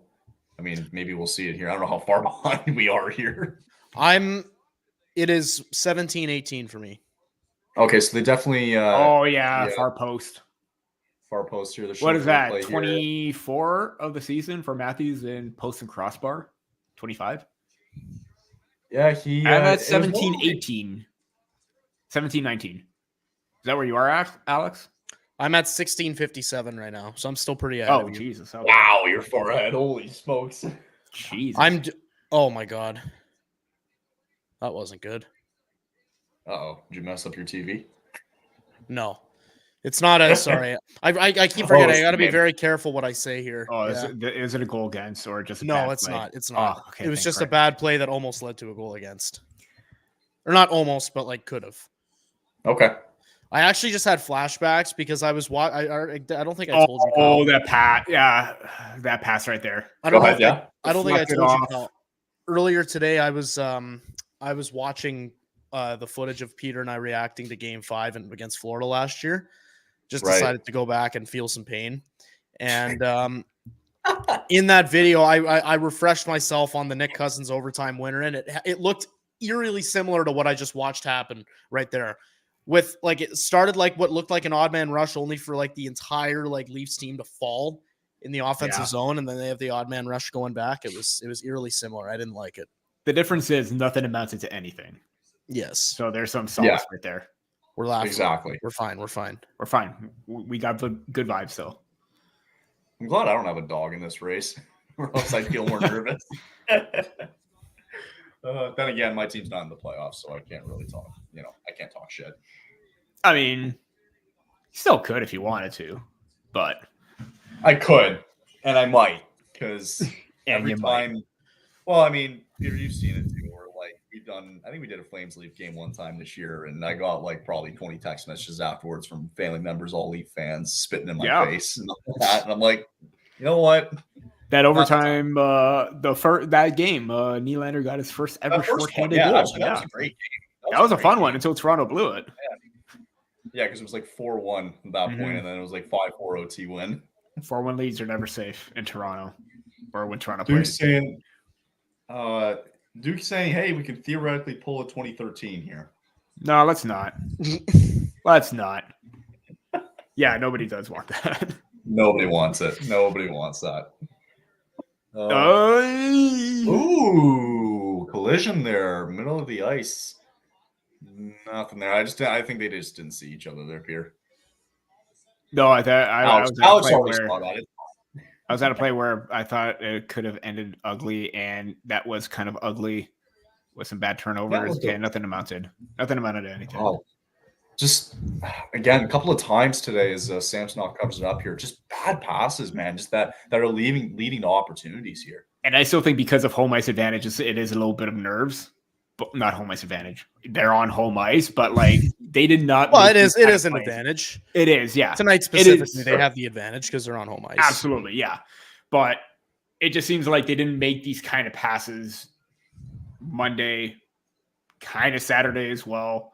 So I don't think Matthews is nervous. How nervous do you think Marner is? Like, really? So nervous. Very. So, yeah. He's either nervous or he's not having fun or he's not confident. It's one of those. Like Mitch Marner can be the best player in the world, but when he gets into his own head like this, he is the most frustrating player in the world to watch. I just basically said that he's got to be in his own head right now because he would never make these plays at any other moment. Yeah. Yeah, because it's just silly. It's silly mistakes, but they're simple and they're basic and they're easy to fix. And it was like Steve Dangle saying it to him. He's like, you're going to be fine, man. Like, don't worry about it. Like, the world's not ending. Like, you're going to be fine. Everything's fine. Like, you're making your money, by the way. Yeah. I mean, but see, here's the thing. Like, if he has a bad performance. Are you going to resign him? And what's going to be the dollar value? Because he is not playing like an $11 million guy right now, or close. Can he sign his extension this offseason?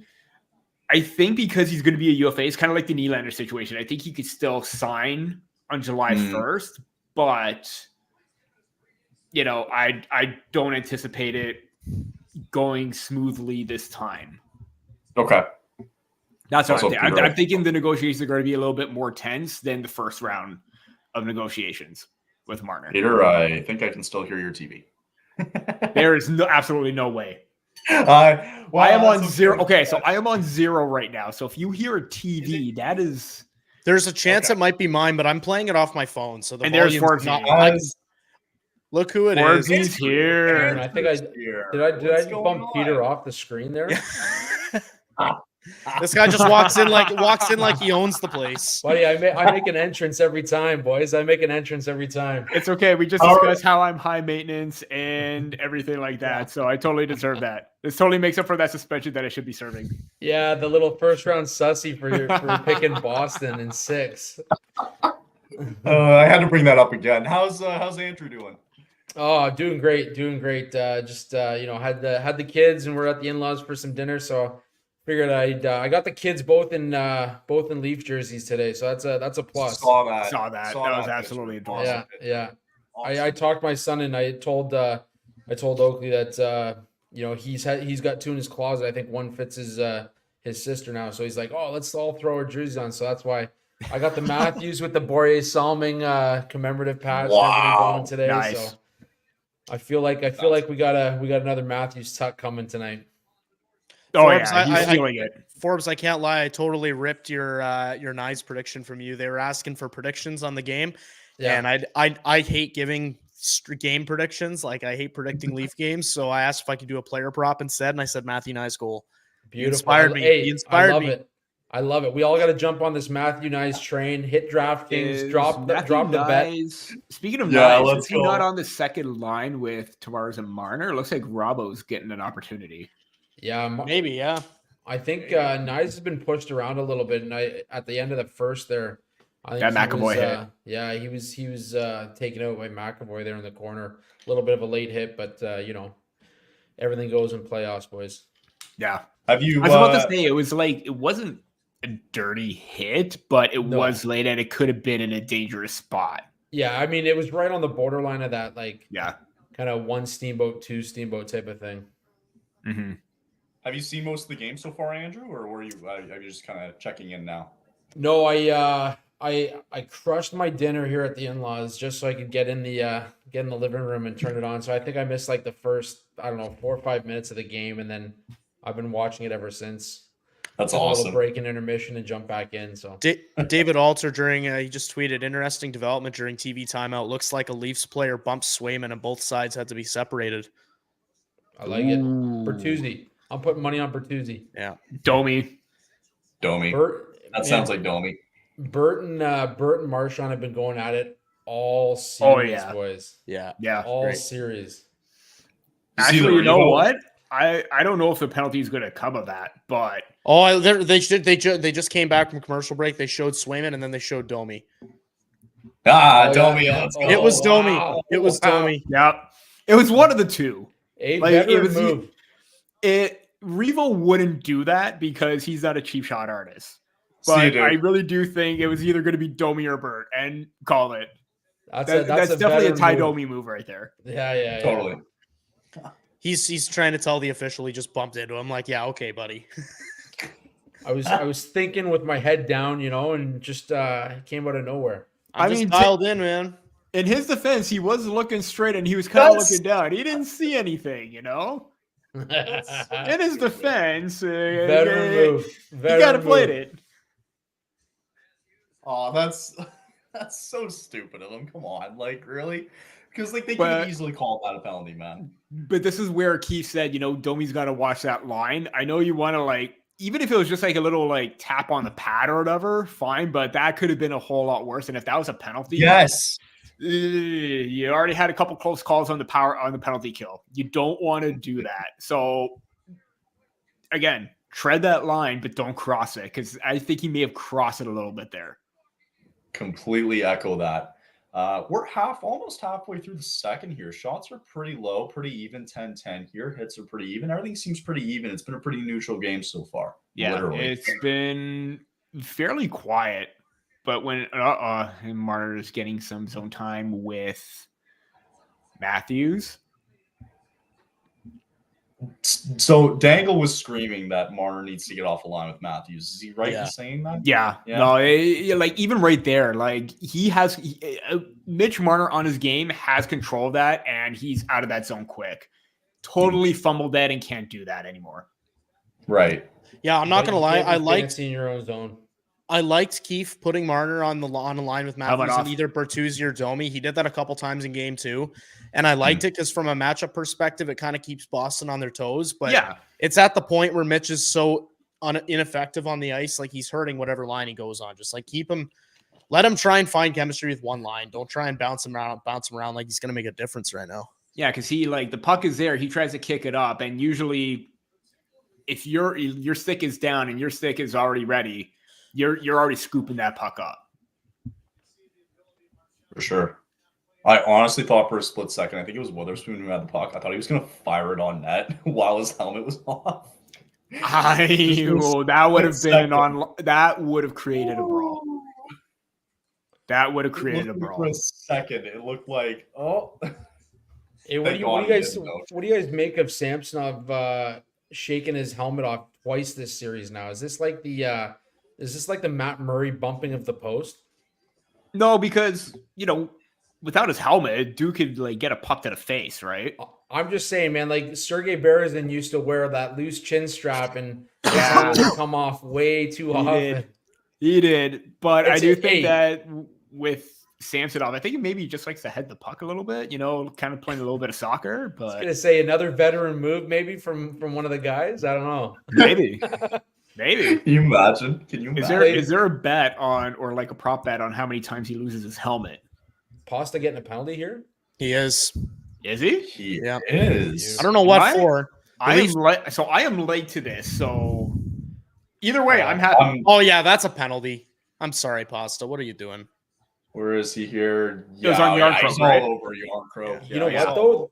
This is the key to playing against Pastrnak and Marchand is get under their skin. Yeah. Because without that calmness of like Bergeron and Krejci in the lineup, like these guys losing control. They get feisty, they lose control, they start to do stupid things like this. And bro, that's what you need to do. And he's trying to sell the high stick right there when you're the one that hooked him. Come on. Right. Come on, no, it makes sense. In that instance where I'm losing control and my stick goes all over the place, I initially got hooked. I'm calling that first penalty. It makes sense. All right, what was I going to say here? To your point, with the control thing, those are the guys that need to be in control specifically with that team, right? In order for that engine to go. As the Leafs go on their third power play of the game? Yeah, third. Yeah. I am not watching this power play. Two in the first, and then this will be their third, or this is their third. Peter might throw something at his TV if the Leafs don't do anything here on this power play.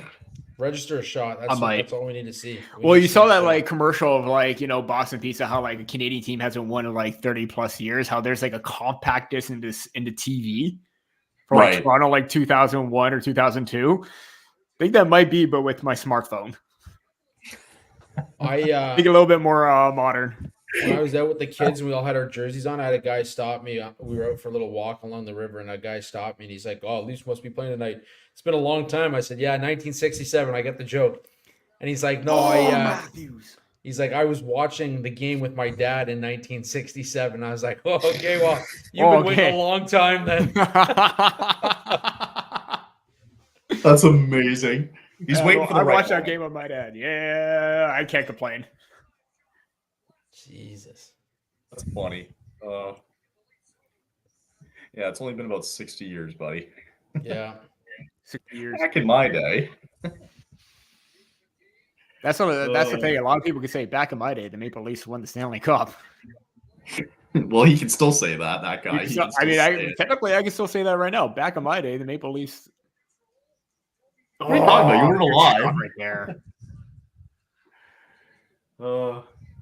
Good chance here early on, or excuse me, That was a late good shot in this from power Yarncroke, play. though.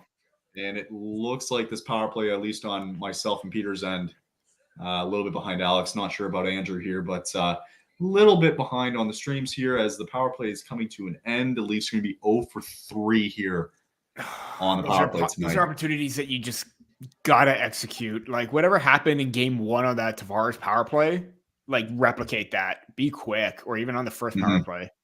Totally, for sure. Okay, nice is there. Domi. One shot on the power play, by the way. One shot. There was no shots on the previous power play. I guarantee you the power play scores if you take Marner off and put Domi on. But no one's going to do that. Yeah. No one wants to have that conversation. Hey, Steve, is that you? Steve Simmons, are you in the Steve?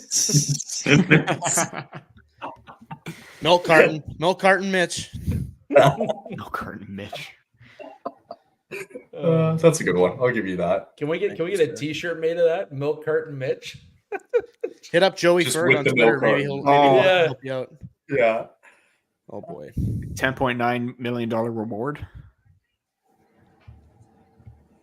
God, or you go up to one of those kiosks like in the mall and just. But I love this. I love the fourth line getting back in there and trying to get something. They'd had a couple of good chances and they were cycling down low, being very physical. So you know what? Props to them because they have been like one of their top lines. Right. The fourth line has just been consistently good for what you want in a fourth line to do. Exactly. They've been really good. Yes, they've been really good this series. And there's been one. No, somebody doesn't have a stick. There's some stick back there. I'm loving Yarncroke this game. Dude, like I know he hasn't had a point at all, but he's doing the little things right now. Like winning that puck battle there. And that's why I hate sticks and everything like that, because that bounced off it. And oh my God, no. That angle on his offhand. Good chance there. Yarncroke can't handle it. 9 minutes to go here. Somebody's got to take the reins in this game, man. Nothing's happening. So, I mean, like, they're picking it up a little bit here, at least for the Leafs side of it. But, you know, there's been some good chances, but somebody's got to pick it up here. I think I saw in the first period it was 60 hits between the two teams and 20 blocked shots. It's unbelievable. So consider the game 1, they set a season record with 48 hits between the two teams. They just pummeled that with 60 hits in the first period. Yeah. Like it was nothing. Did you see the Reeves hit, Andrew, in the first? Oh, against Zaka? Yeah. Yeah. Oh, yeah. That's exactly what you need Revo to do. 2 big-time hits like that. Revo, and even on that last shift, like Revo was throwing the body a little bit. So even prior to that, Benoit's hit on Pasternak. Like that's what I'm saying. Like just when you get a chance to hit those guys, you hit them and you make sure you make it count. Like that's what you need to do against those two. I can't tell if I'm watching Max Domi or Easton Cowan right now, because he is just flying and getting like his stick in the way of everything right now. And that's when I've watching Cowan in London and even his first few games with the Leafs, I saw exactly that. London's in that Western Conference final now, right? Like yeah, they have 2 straight sweeps and they're playing Saginaw in the Western Conference Finals. Saginaw teams in the West. 7. Yeah, top two teams in the West. And hey, little whistle fun fact for you guys. We got a new nickname in the NHL. So right now in Utah, the Stormin' Mormons are introducing themselves one by one as they hand out the players are sitting in a line, I guess, introducing themselves to a sold out arena. And what was it? Liam O'Brien got brought up and he said, "My name's Liam O'Brien. You can call me Spicy Tuna." So Liam O'Brien is now known as Spicy Tuna in Utah. Tuna. Can I get an explanation? I would love to know why. That's a new one for me. I just think of like The Office where Andy's calling Jim Big Tuna and just throwing spicy tuna in there. Yeah, that's maybe fine. I don't know. That's the first thing I heard or thought of. Spicy hey, if you guys get a chance, go watch. A video was posted on X of Domi hitting Swayman a little bit slower and closer up. Swayman we saw sold it big time. Yeah, he did. I just watched that too. Oh my God. Wow. I only saw it on the one angle, and it looked like Domi really went in on him there, but haven't seen multiple angles of it. Oh, yet. is it it was oh, from Nick behind Alberga? Swayman there? Yeah. Oh, And he told. so- Oh, yeah, he sold that. Yeah, Yeah, so he actually barely touched him. He gave him a little shoulder, but it was a stick in outside like that, kind of like it just grazed him. It didn't even touch him. Come on. He took lessons from Brad Marchand, right? He wants to get an Oscar himself. Didn't you guys hear before the season that Boston brought in Luis Suarez on teaching them how to dive and bite before the playoffs started? Luis Suarez. Oh my God. That's yes. That's Swayman. He sold that. He sold that so much. Wow, what a flop. Doesn't beat the Marchand flop though in game 2 when he was holding the wrong knee. Yeah. I mean, that's what we were saying. Like, he gets hit on the right and he grabs his left. I'm like, that is a total soccer player move. Like, you're playing the wrong sport there, bud. Yeah, good try. I'm shocked how little shots there have been in this game. I was just gonna say that. Like, it's a lot of shots are going wide or they're getting blocked. That's right. Yeah, like there's a good amount of shot attempts. Just a lot of block shots. A lot of block shots tonight. Yeah. But yeah, it's odd that there it's 12-12 or something like that, right? For the shots. Pretty even. Yeah, shots are pretty even. And even looking at the unblocked shot attempts, it's 15-14 for Boston. So got it. Okay. Both teams are getting in the lanes and blocking everything. Beautiful. Thank you, Natural. Yes. Oh, boy. Sorry, I know I'm ahead. Boys, Mitch just had his moment. He had his moment? Oh, he finally did. All right, let's see what happens here. Not directly his moment, but he. Guess who scored, boys? Guess who scored, boys? Keep an eye on Marner here as Witherspoon. Forbesy! He calls it. Going the other way here, Tavares. There you go, Mitch. Matty dies. To Marner. Scores. Alex Forbesy, you better have something on that. Scores. I didn't, sadly. On the right side. Leafland going crazy. Leafs lead 1-0. That's how you do it.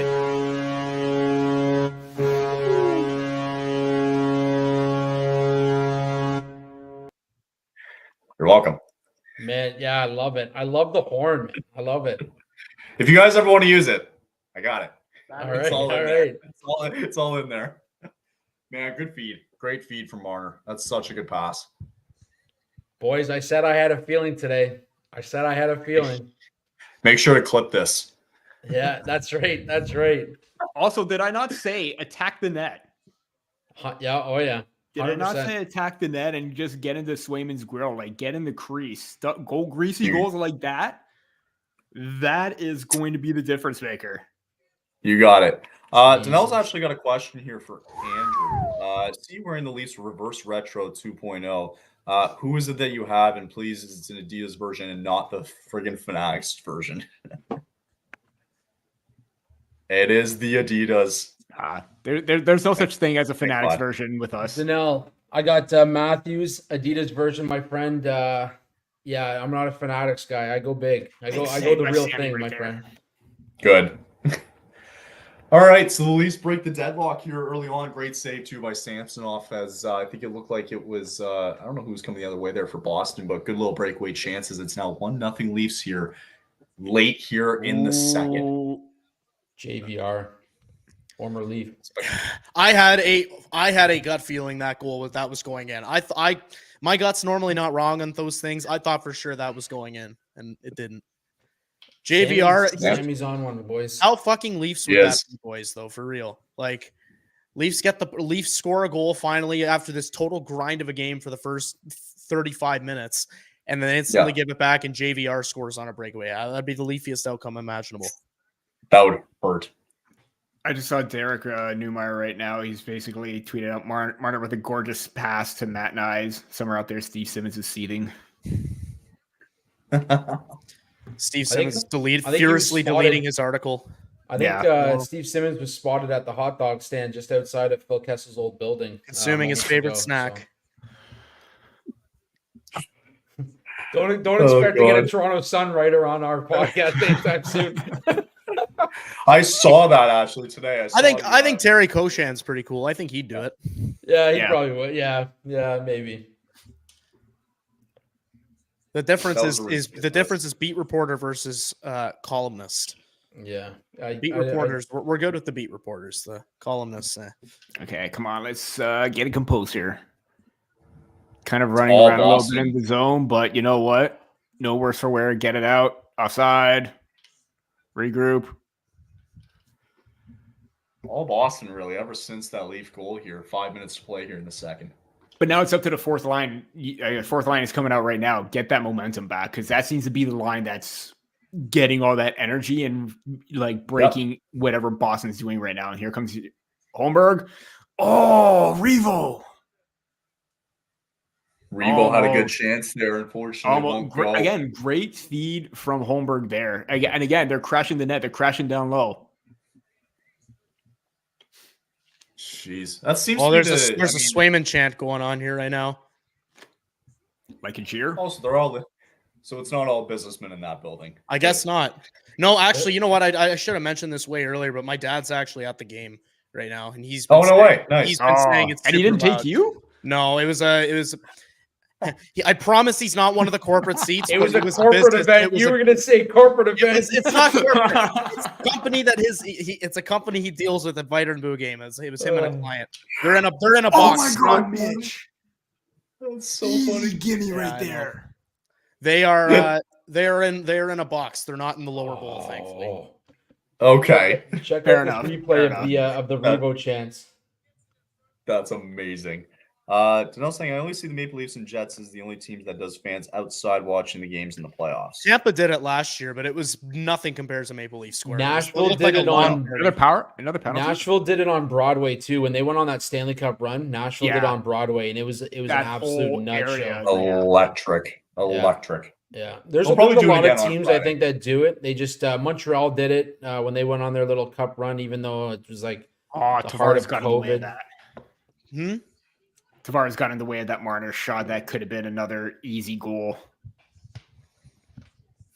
Can't blame that much on Marner. I mean, Tavares is kind of in the way there, but yeah. I think it's the Leafs do it, the Jets do it, the Predators do it. I can't imagine anybody else. Really. The Lightning did it last year, but it looked more like a backyard barbecue. It didn't really look like a big ticket. I'm sure Ottawa would do it if they made the playoffs because if you've ever been to their arena, it's in the middle of nowhere. It's got like it's a car dealership and a gas station, and that's it. There's nothing there.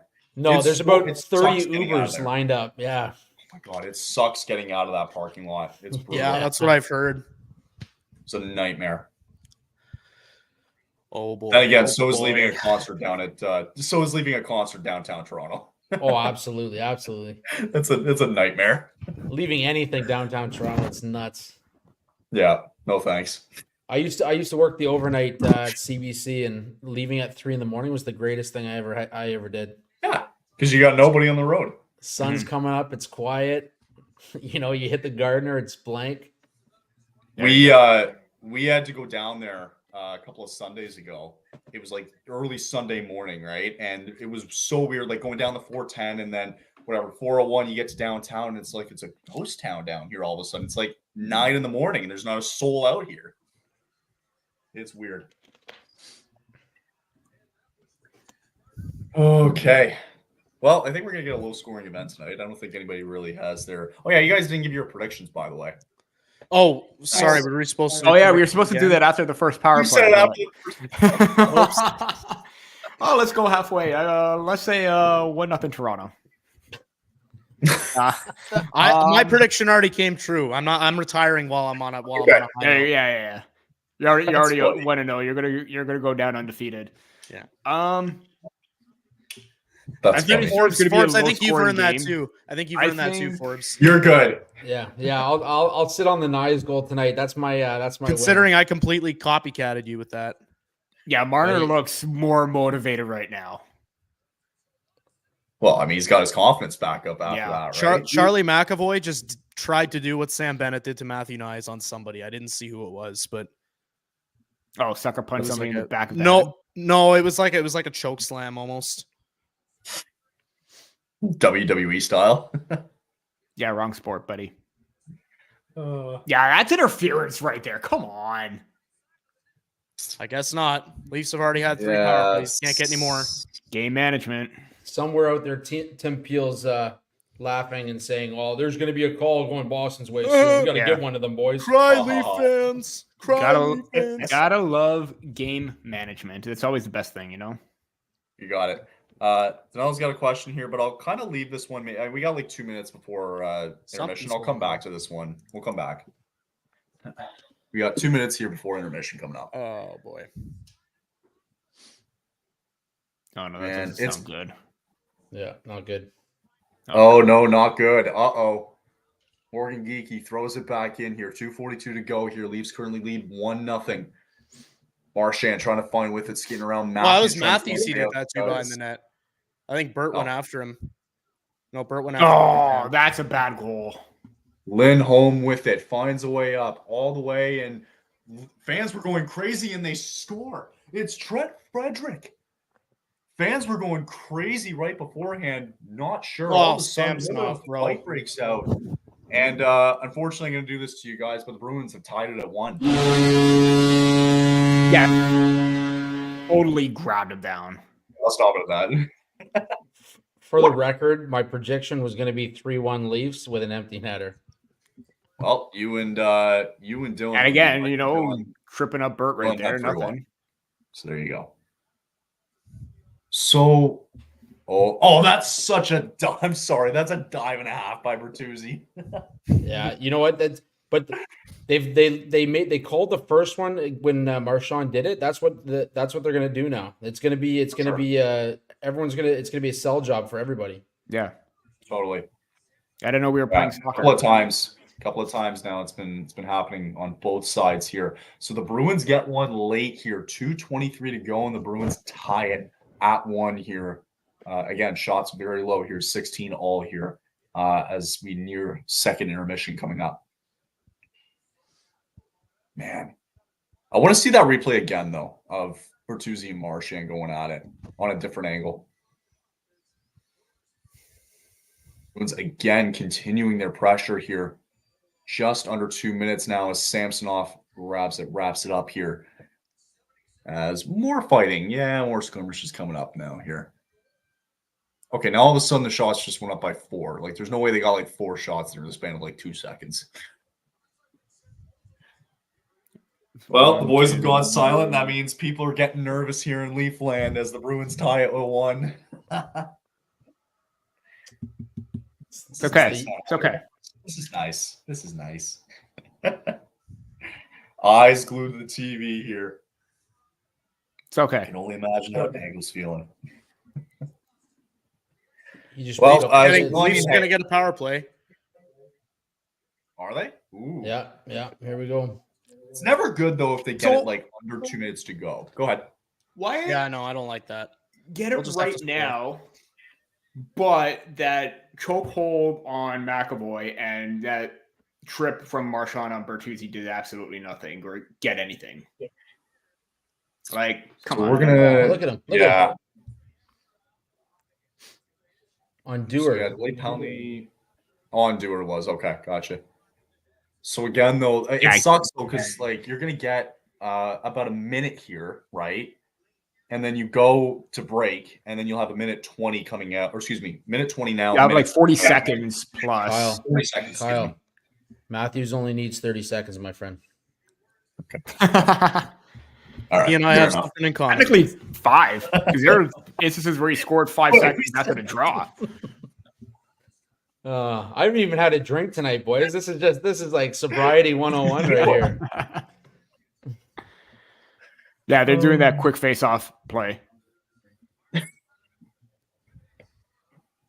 That's amazing. Oh, and the power play just instantly looks dog water. Oh, great. Yeah, let's do this when you have less than a minute. Oh, my God. Uh-oh. Let's find out here. Sorry. I got to stop. No, you guys are good. You guys are – no, it's all good. Just lost the power play, boys. Just lost the power play. Jesus Christ. Christ. Oh, my God.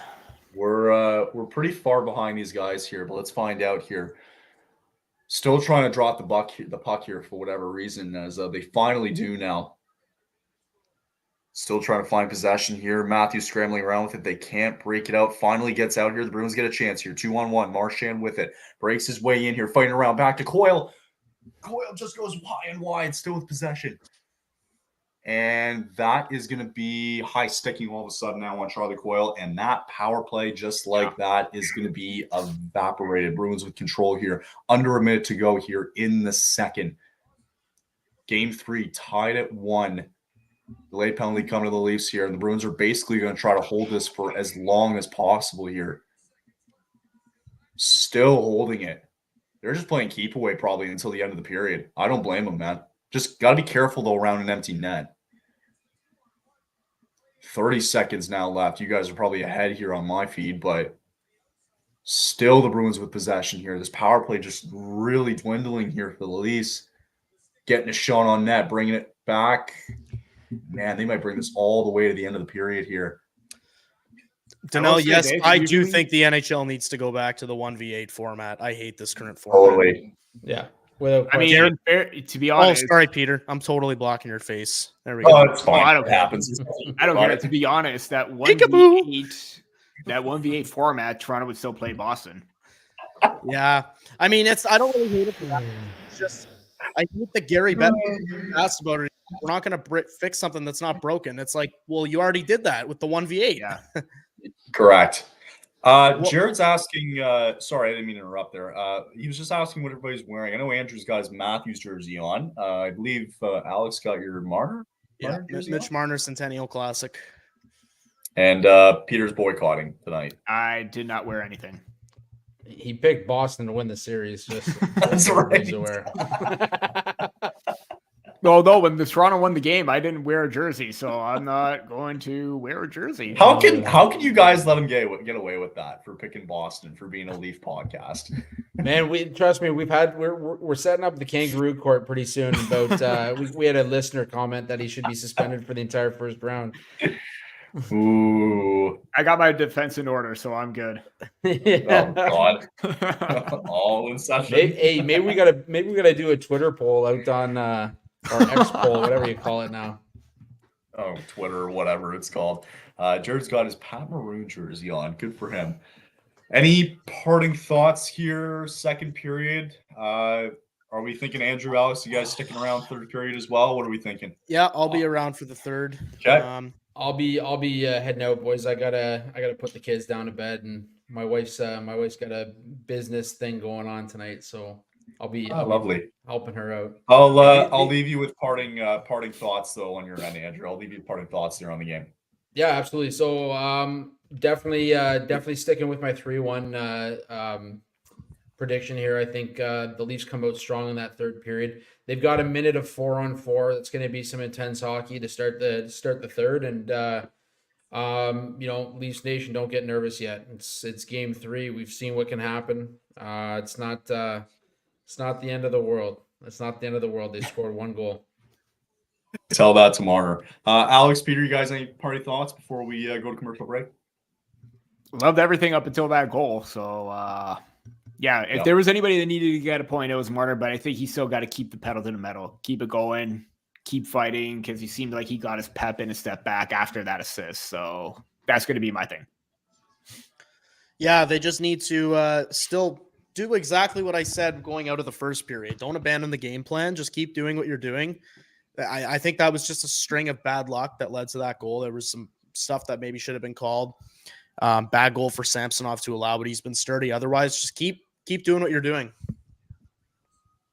Don't fix what ain't broke, right? Mm-hmm. Andrew, always good seeing you again, and hope all is well. Hope all is good, and chat again soon. But for now, we'll take a commercial break, and we'll be back in 3 minutes. So see you soon.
And we are back. Most of us are back. One person is back for now. We did have Andrew and Alex on beforehand, and it's good to have those guys on as we'll give Peter a chance to come back here. I'm just going to leave that open just because it's fun. But we're back here. Second intermission. Finally had some goals there in the second period as the Bruins and Leafs are now tied at 1. Tied early on the first, tied in the second, and heading into the third. It should be a good one. So again, thank you for everybody for coming along with us throughout Game 3 tonight. It is the only stream that we'll have going on tonight on THPN's side of things. Tomorrow we'll be having another one for you guys. Myself and Neil will be back on tomorrow doing either Lightning, Panthers, Hurricanes, Islanders. Haven't really decided yet. We'll decide it tomorrow. And then Friday, you're going to get 2 streams happening with Dylan. He will be doing the Canucks Predators on Friday, following that up with Richard from our Grit and Barrett podcast. He will be doing the Game 3 between the Rangers and Capitals on Friday as Peter makes a little return here. I'm just imagining Alex is just going to come back. Alex is coming back probably for the 3rd, if I'm not mistaken. Yeah. Beautiful. Okay. So yeah, I figured we'd take a chance to go back here because I know Danelle had some questions and we had some other people in the questions comment area that had something. So I figured we'd go back and take a nice little look here. So if the NHL gets expanded, do you guys think Phoenix and Atlanta will get teams again? Hope they do as the Coyotes and Thrashers 2.0. So I think for me, maybe I'll kind of take the reins on it first here, but I think they're going to go back to Arizona, right? I think they're definitely going to go back, right? I imagine Atlanta at some point will get it too, but I envision that, they're going to try Utah here first and see how it goes. But I got a funny feeling they're going to try something else before they go back to Atlanta. Mind you, they have the population and the manpower to do it.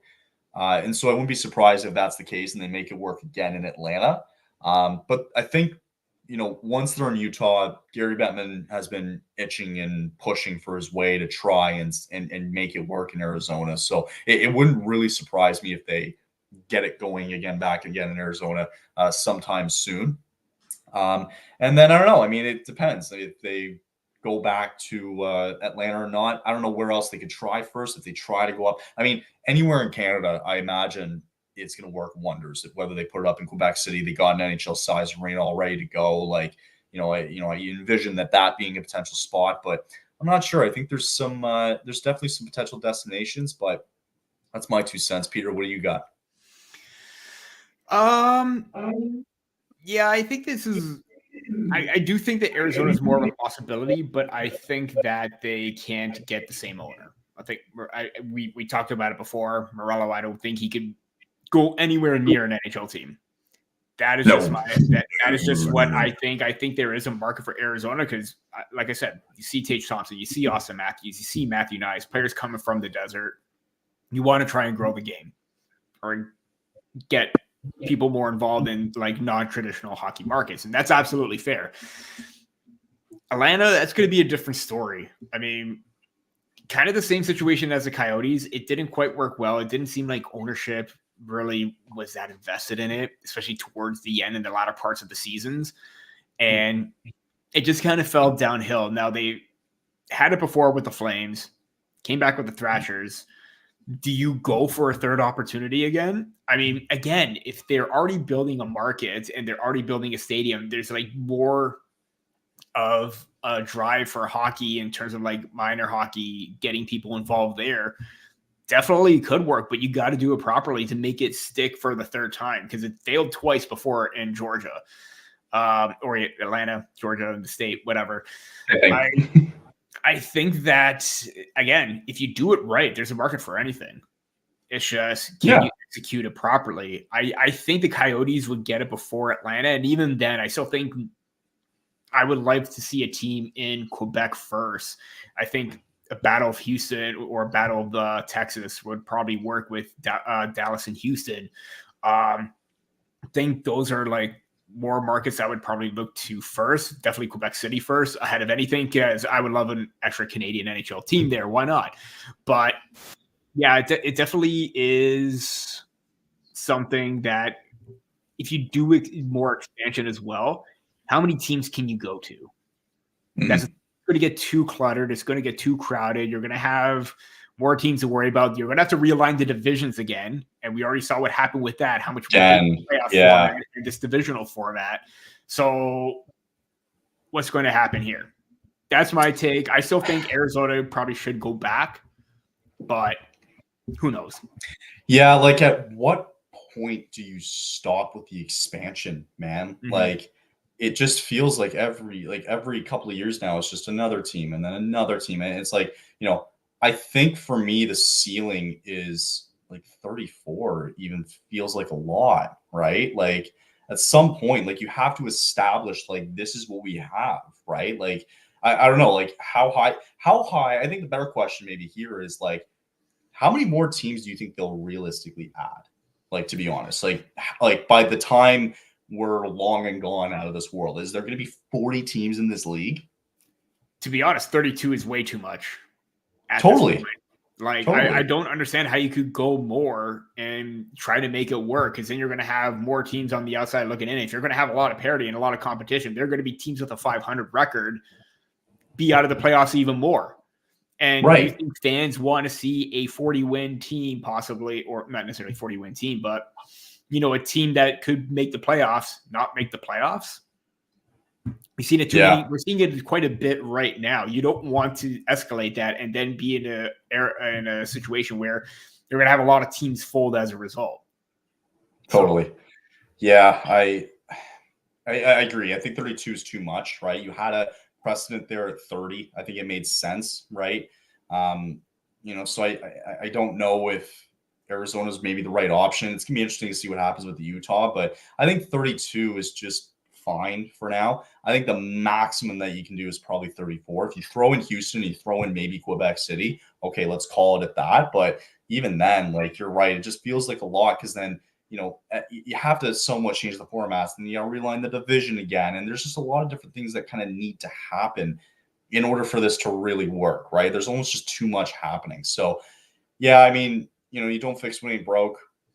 It feels like that, this is still, it's a good spot they're in, and it's great that, you're getting more people involved in different areas, right? Like for Utah and maybe Houston and Atlanta and all these other cities. So it's great that you're getting more involved, but enough is enough when you get to, a certain point, right? Mm-hmm. So hopefully that answers your question there, Danelle.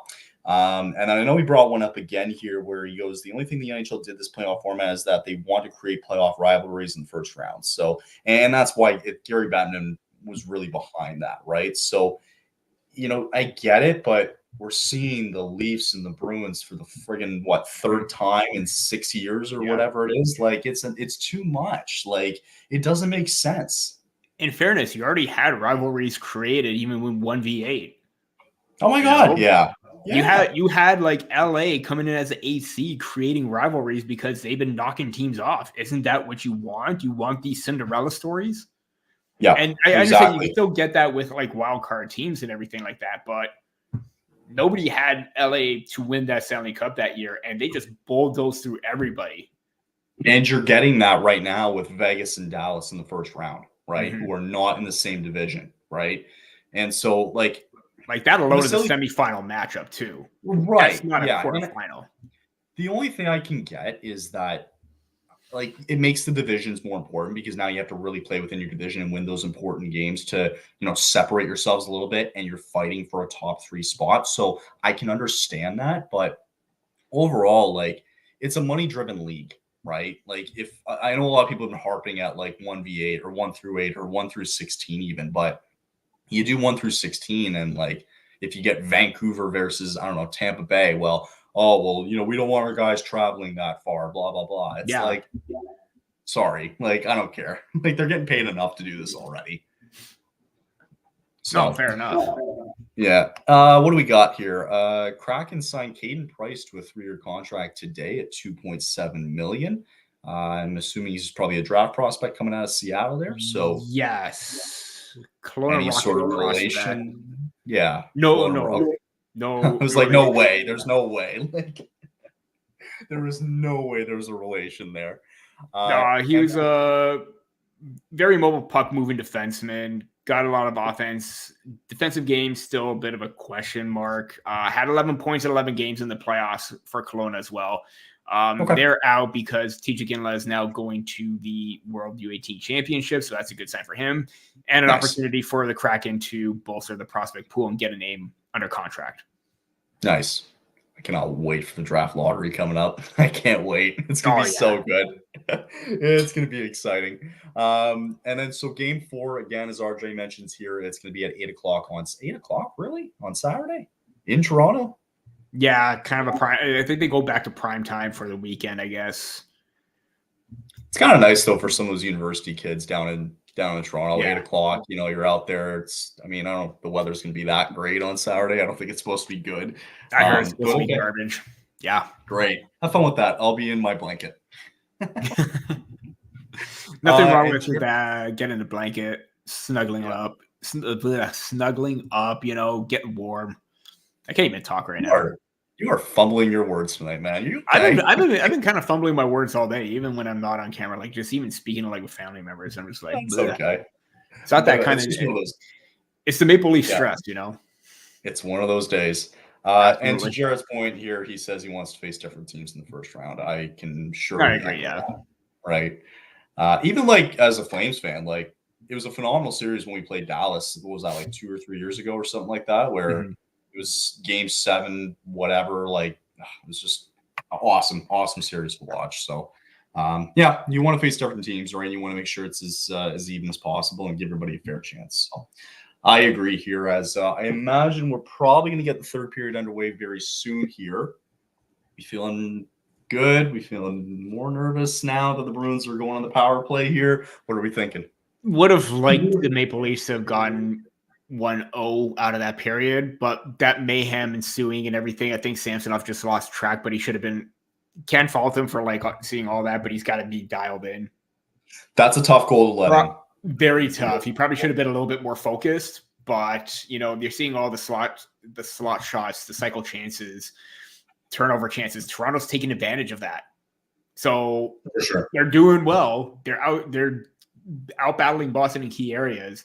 Just how you got to take advantage of that because Swayman is basically seeing everything right now. And it looked like on the goal there on Samsonov, it almost looked like he thought it was going to go wide. Wider a little bit, and that's when he extended that arm out. Yeah. Right. Showing the stats after 40 heroes on time. Bruins are a little bit up there on the Leafs there, but everything else has been pretty even so far. Leafs up on slot shots, cycle chances. So the Leafs are up on some of the stats there after 40. And Jared's saying there he's got a Carey Price jersey and an old school Phil Kessel jersey. So I like the Carey Price jersey. That'd be nice to have. As we are set, I imagine we'll give Alex some time. He's coming back here for the third period, but I know it's probably started already. We're already a little bit behind here, but get set here for a big third period here for the Leafs and the Bruins here in Game 3. That's going to really dictate here the way this is going to go in the series. Who takes the series lead going into Game 4 on Saturday here? Kyle, sorry what I said last stream. I honestly don't remember. Water on the bridge. No idea, but that's okay. As we are getting set here for the third, and we are underway here. Third period of Game 3, tied at 1.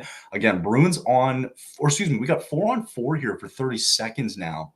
So for me, 4-on-4 is just ending right now. It's a minute 5 for on the power play for Boston. So you want to kill off as much as that so you can still remain fresh. They killed off a lot of time, man. During the end of that second period. It's just basically another minute left as a result of that. And, you know, Toronto's getting in the lanes right now. Hopefully it remains that way. Totally. Yeah, so I'm not getting much done as of now. Wait, are you Oh, my God. Yeah, I'm ahead. Are you ahead of me? I am. Ahead of me? Oh, no.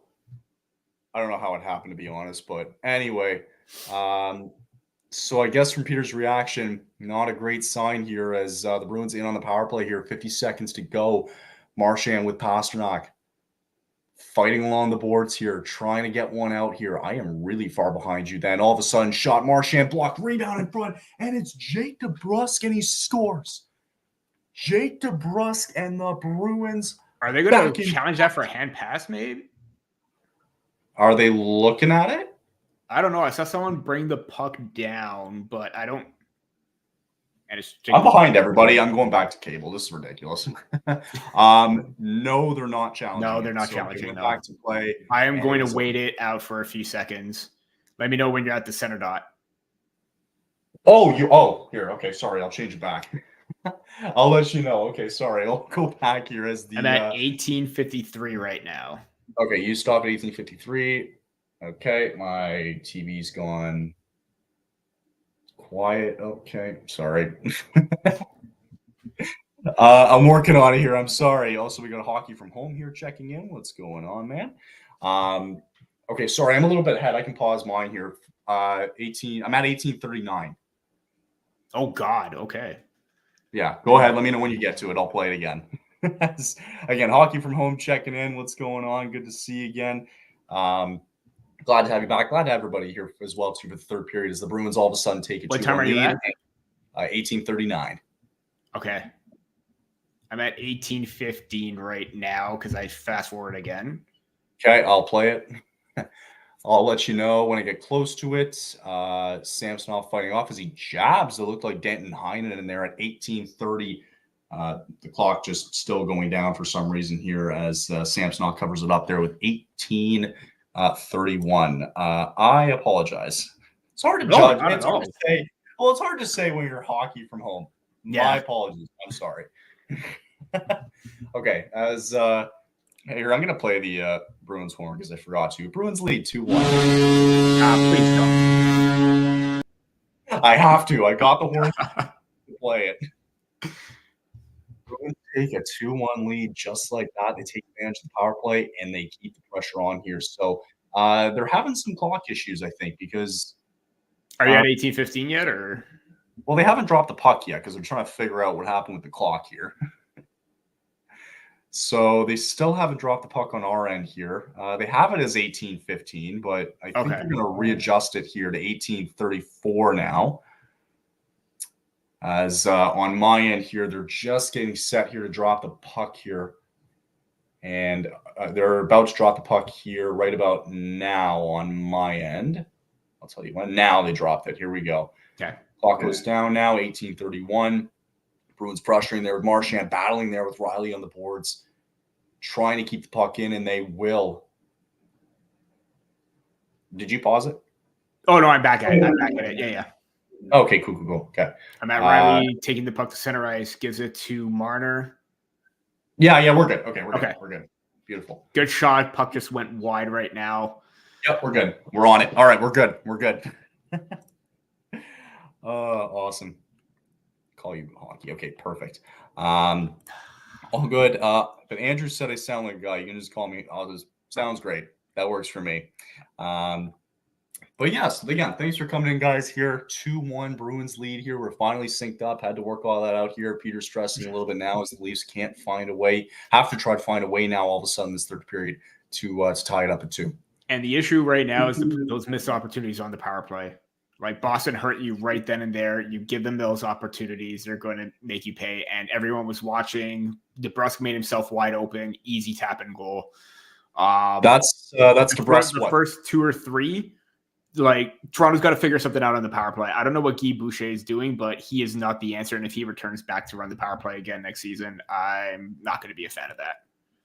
See you in a bit, Hockey. Hope you have a good dinner. Okay, yeah. So how are we feeling now? Where's the stress levels at? Pretty high. Okay. Pretty high right now because now you got to claw your way back again. And now it's in the third period. It's not in the second. No, So it's crunch time right now. You got to play with some sort of madman mentality. Urgency, something. Yeah. You got to get something up right now. It's all right now. And right now, it's just very, very quiet. There's a battle going down low, but nothing's happening. Riley shoots it right at a guy's pad. Yeah, right at Van Riemsdyk there. Not ideal. Puck flipped out down the other way.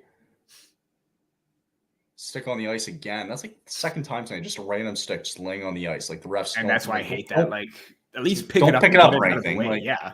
I know. Don't pick it up or anything. You guys clearly got more important jobs to do. Which is nothing.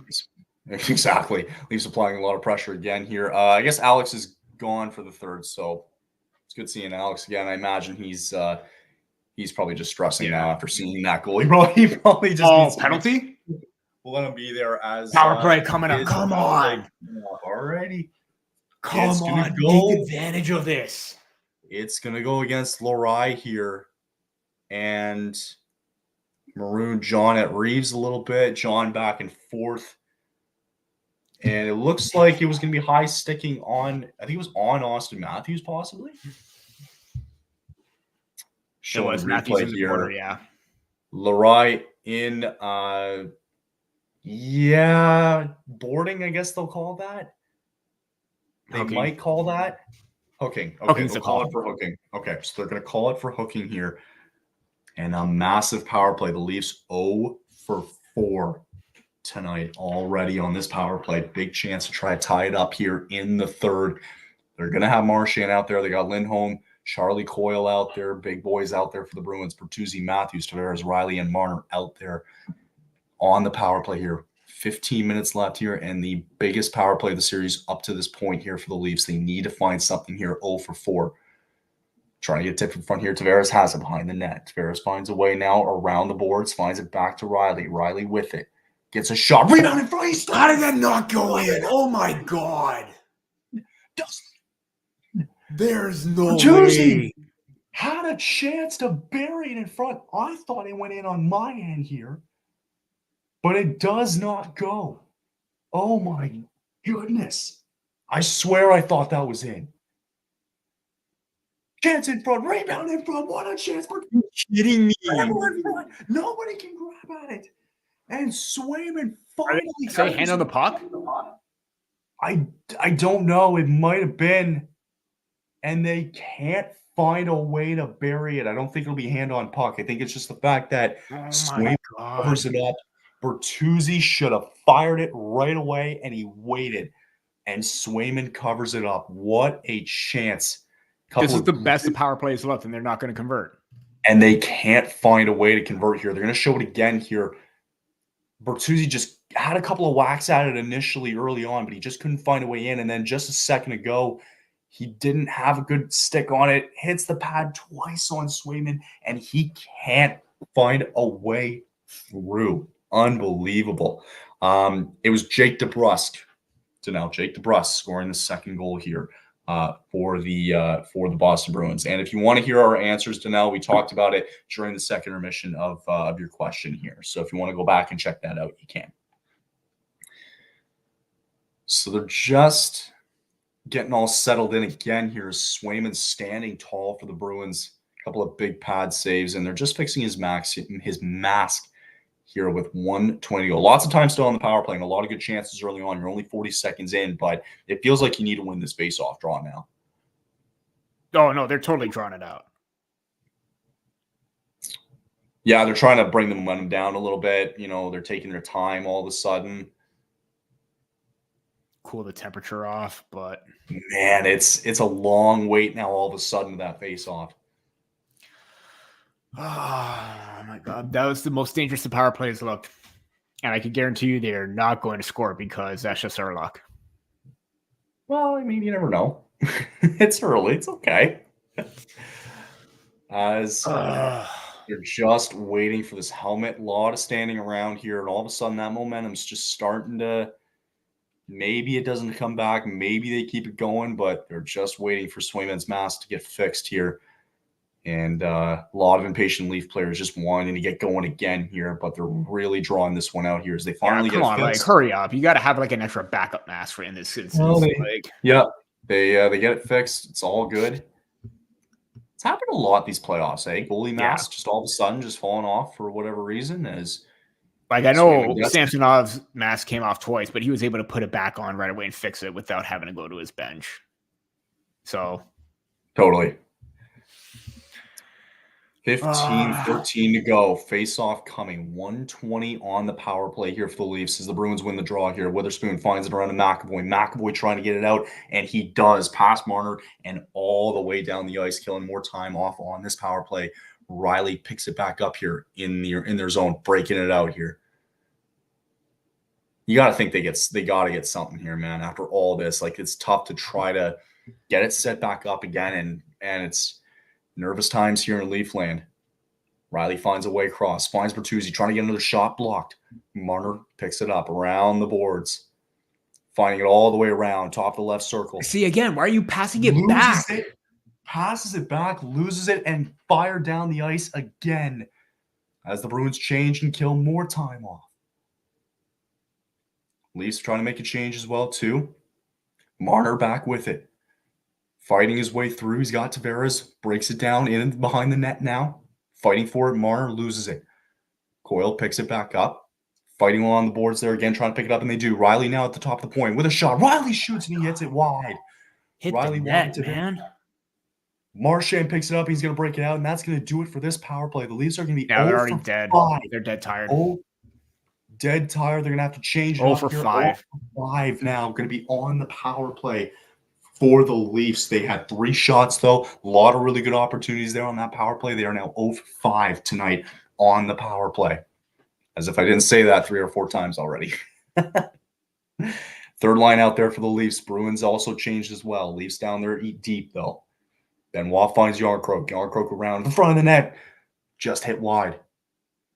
Benoit down now. Holmberg finds a cross, trying to get a shot on net. And that puck gets up and goes down the ice. I thought he shot all the way down for icing, to be honest. It looked like it for a second. 5-on-5 again. 13 minutes to go here in this one. Game 3. Bruins lead 2-1. Looking to take a 2-1 lead in this series. Can the Leafs find a way to tie it? Fighting with it here still this third line. Holmberg fighting along the boards here with Lorea. Or however you pronounce his name. Trying to find a shot. Great save. Pad save again by Swayman. Puck goes down the ice all the way to Ilya Samsonov. 12:45 to go. Shots 26-22 Boston. 27 now. Fourth line out there for the Bruins, and the fourth line coming out, I think, for the Leafs as well. Boquist finds his way across. Shot on goal by Carlos, stopped by Samsonov. Hiding it with a shot. He's going to be stopped by Samsonov, too. Trying to get it out, and they will. Leafs fourth line breaks out. Riley with it. Dumps it down again. It's Nyes in the corner trying to get it. He can't find a way with it. Camp fighting for it as there's a scramble behind the net to get it. Lining it now is Heinen. Heinen breaks it up. Brings it to the middle of the ice with Maroon. Maroon with it now. Brings it all the way. Brings it back. And down the ice here. No icing on the call. Riley picks it back up here. Just under 12 minutes to go now here in Game 3. Leafs got to find a way here to put some pressure on. Bruins trying to dump it down. They do. Coyle now as they break out here. McAvoy looking to break it in. He does. McAvoy has it as the Bruins set up here. Coyle trying to get a shot off. He can't. Good defensive break up there from Marner. Fantastic.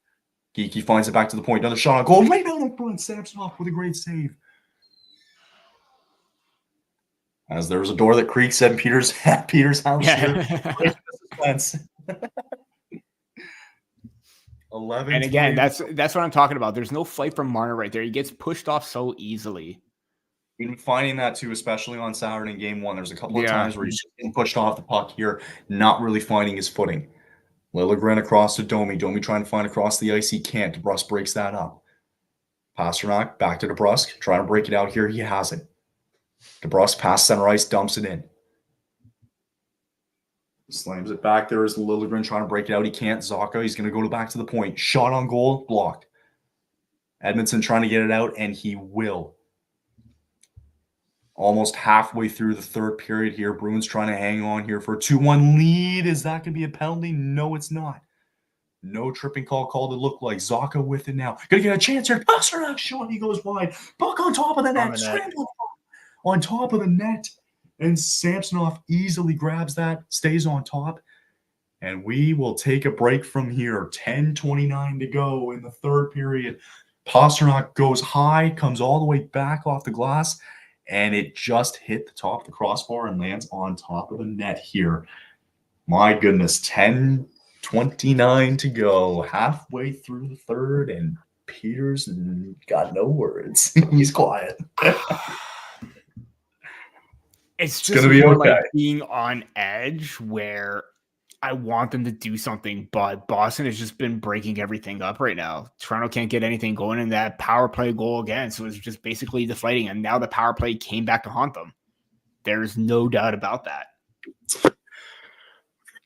So it's funny. It's amazing. Like you have 10 minutes here. It's amazing how quick it can fly by, right? Because all of a sudden you're going to hit that 4-minute mark, right? And then you got to start thinking about, okay, like we got to pull, like it's going to be like, what I'm trying to say is you just had that big power play, get your fourth line out there. They now roll the third line here. I imagine that this first line is going to get another big shift here.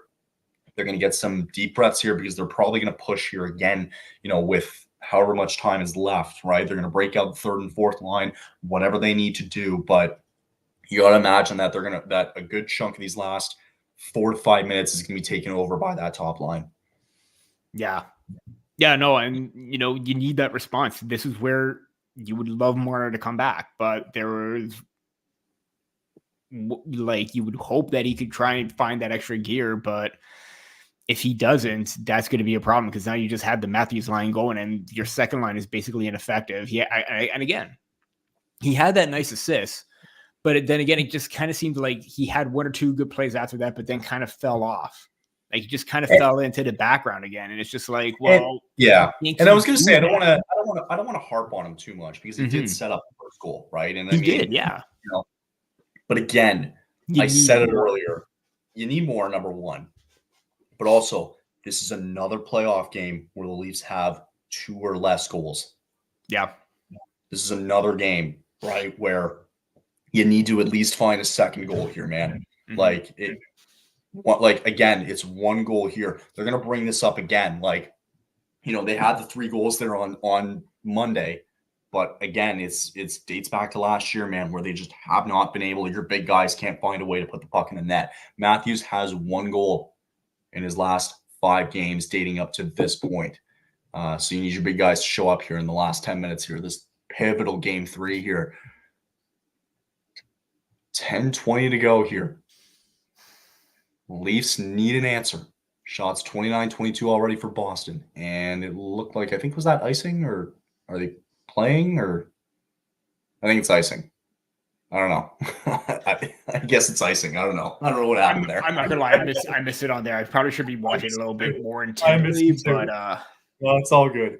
It's all good as it was icing and they got their big boys out there already. Top line there for the Leafs out there, and it looks like the top line is going to be out there for Boston. I believe it is. Getting set up here.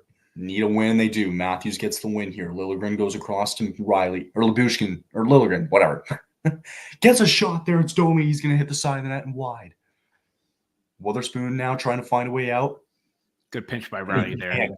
Great pinch by Riley to keep it in. Bertuzzi finding a way, trying to fight on the boards. They can't, and they find it back to the point. Liljegren gets a shot. It's going to be blocked. It's going to go the other way here. Boston's going to get a chance. Van Riemsdyk in. Van Riemsdyk shot. He hits the post. Off the post. They got lucky there. Right off the post. It's James Van Riemsdyk, who almost just made it 3-1. Samsonov had no idea where that went. No clue where that puck went. Was just going to say that. That close to making it 3-1. It goes right off the post. Leafs trying to break out the other way here. Fourth line out there. Nice trying to fight it. Up against Carlo. Carlo wins it. McAvoy trying to get it out, and he can't. Finding it out now all the way back there. He now finds Benoit. Benoit breaks it across. Now it's going to be Yarncroke. Nope, Marner, I lied. Marner with it. And Leaf taken down here. Don't think it's a penalty. No penalty, but I don't know why was the net dislodged? Van Riemsdyk, they're showing the replay again. Here's Van Riemsdyk. Far post. Did get a small piece of Ilya Samsonov. Why are we going to commercial break? We just had one like 2 minutes ago. We just went to commercial. What is this? Now I know Steve Dangle feels in moments like these. I know. It's like we just had a commercial break. Why do you have to do this to me right now? Oh, I'm talking about just overall pain. Oh, overall. Yeah. There's probably about how many thousands of people watching it. I'd like a quarter of that. Yeah. But give him credit. It's who he does. It's what he does, man. And, he's good at what he does. So Absolutely. Absolutely. Peter, what do you got to see here the last 10 minutes? What are you looking for? Again, power through. Show something. Show some intensity. Show some drive. Like, I know they had some zone time, but off the rush, too. Boston's getting into the lane, and Toronto's, making bad decisions and trying to dangle through sticks and all that. Get some control, get some strength on your stick, and just break through them. I mean, this team showed that they could do it. They did it against them in Boston. It's no different right now. They just got to keep going. They need to start finding ways to quickly set up in the offensive zone, because there was the one they showed earlier where Max Domi, he fed it across the ice on a prayer, and boom, puck goes down the other way, right? You need to find a better, more efficient way to start setting it up here in the offensive zone, make it quick, and get something going right away. So it's tough to do so. It's easier said than done, but these guys are making enough money to try and do it. So we'll see what happens here. Coming back from commercial break, and Leaf fans out in Jurassic Park. I'm going to call it Jurassic Park. I don't care. That's what they trademarked it, I think. It's the only until the Maple Leafs win a championship. Just call it Jurassic Park for now. Jurassic Park, yeah. A lot of nervous Leaf fans, though, outside of the arena, and a lot of businessmen and other Leaf fans inside the arena feeling it as well. Brad Treliving probably feeling the same. Bruins trying to hang on here, currently up 2-1 here. RJ mentioning here, by the way, guys, 20 minutes puck drop. Game 2, Golden Knights and Stars will be commencing very soon. Also, Kings and Oilers will be happening just after this game as well. 9:10 to go here. And everybody kind of just stopped for whatever reason. Puck goes out. Riley picks it up and dumps it right back in. Bruins trying to find a way out, and they can't. McCabe with it, trying to put it back in, trying to set things up now. Max Domi fighting along there with Zacha. Wins it, finds it back to Bertuzzi. Bertuzzi all the way to Domi, trying to find Riley across. He can't handle it. Dumps it back into Bertuzzi. Bertuzzi across to Domi. Trying to set something up here. The Bruins not giving them any sort of breathing room here. Swayman gets that aside. Riley trying to let's go, Birds! Bertuzzi off the skate. It was going wide. And the Leafs have tied it at 2. Let's go.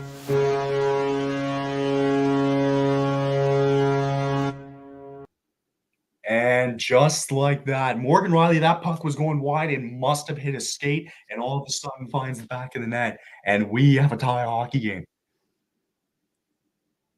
Just trying to see here. So Riley definitely going wide. It went off of Bertuzzi's skate. Unfortunately, it went off of Hampus Lindholm's skate and into the back of the net. And I mean, sometimes that's just hockey, man. It just happens that way, man.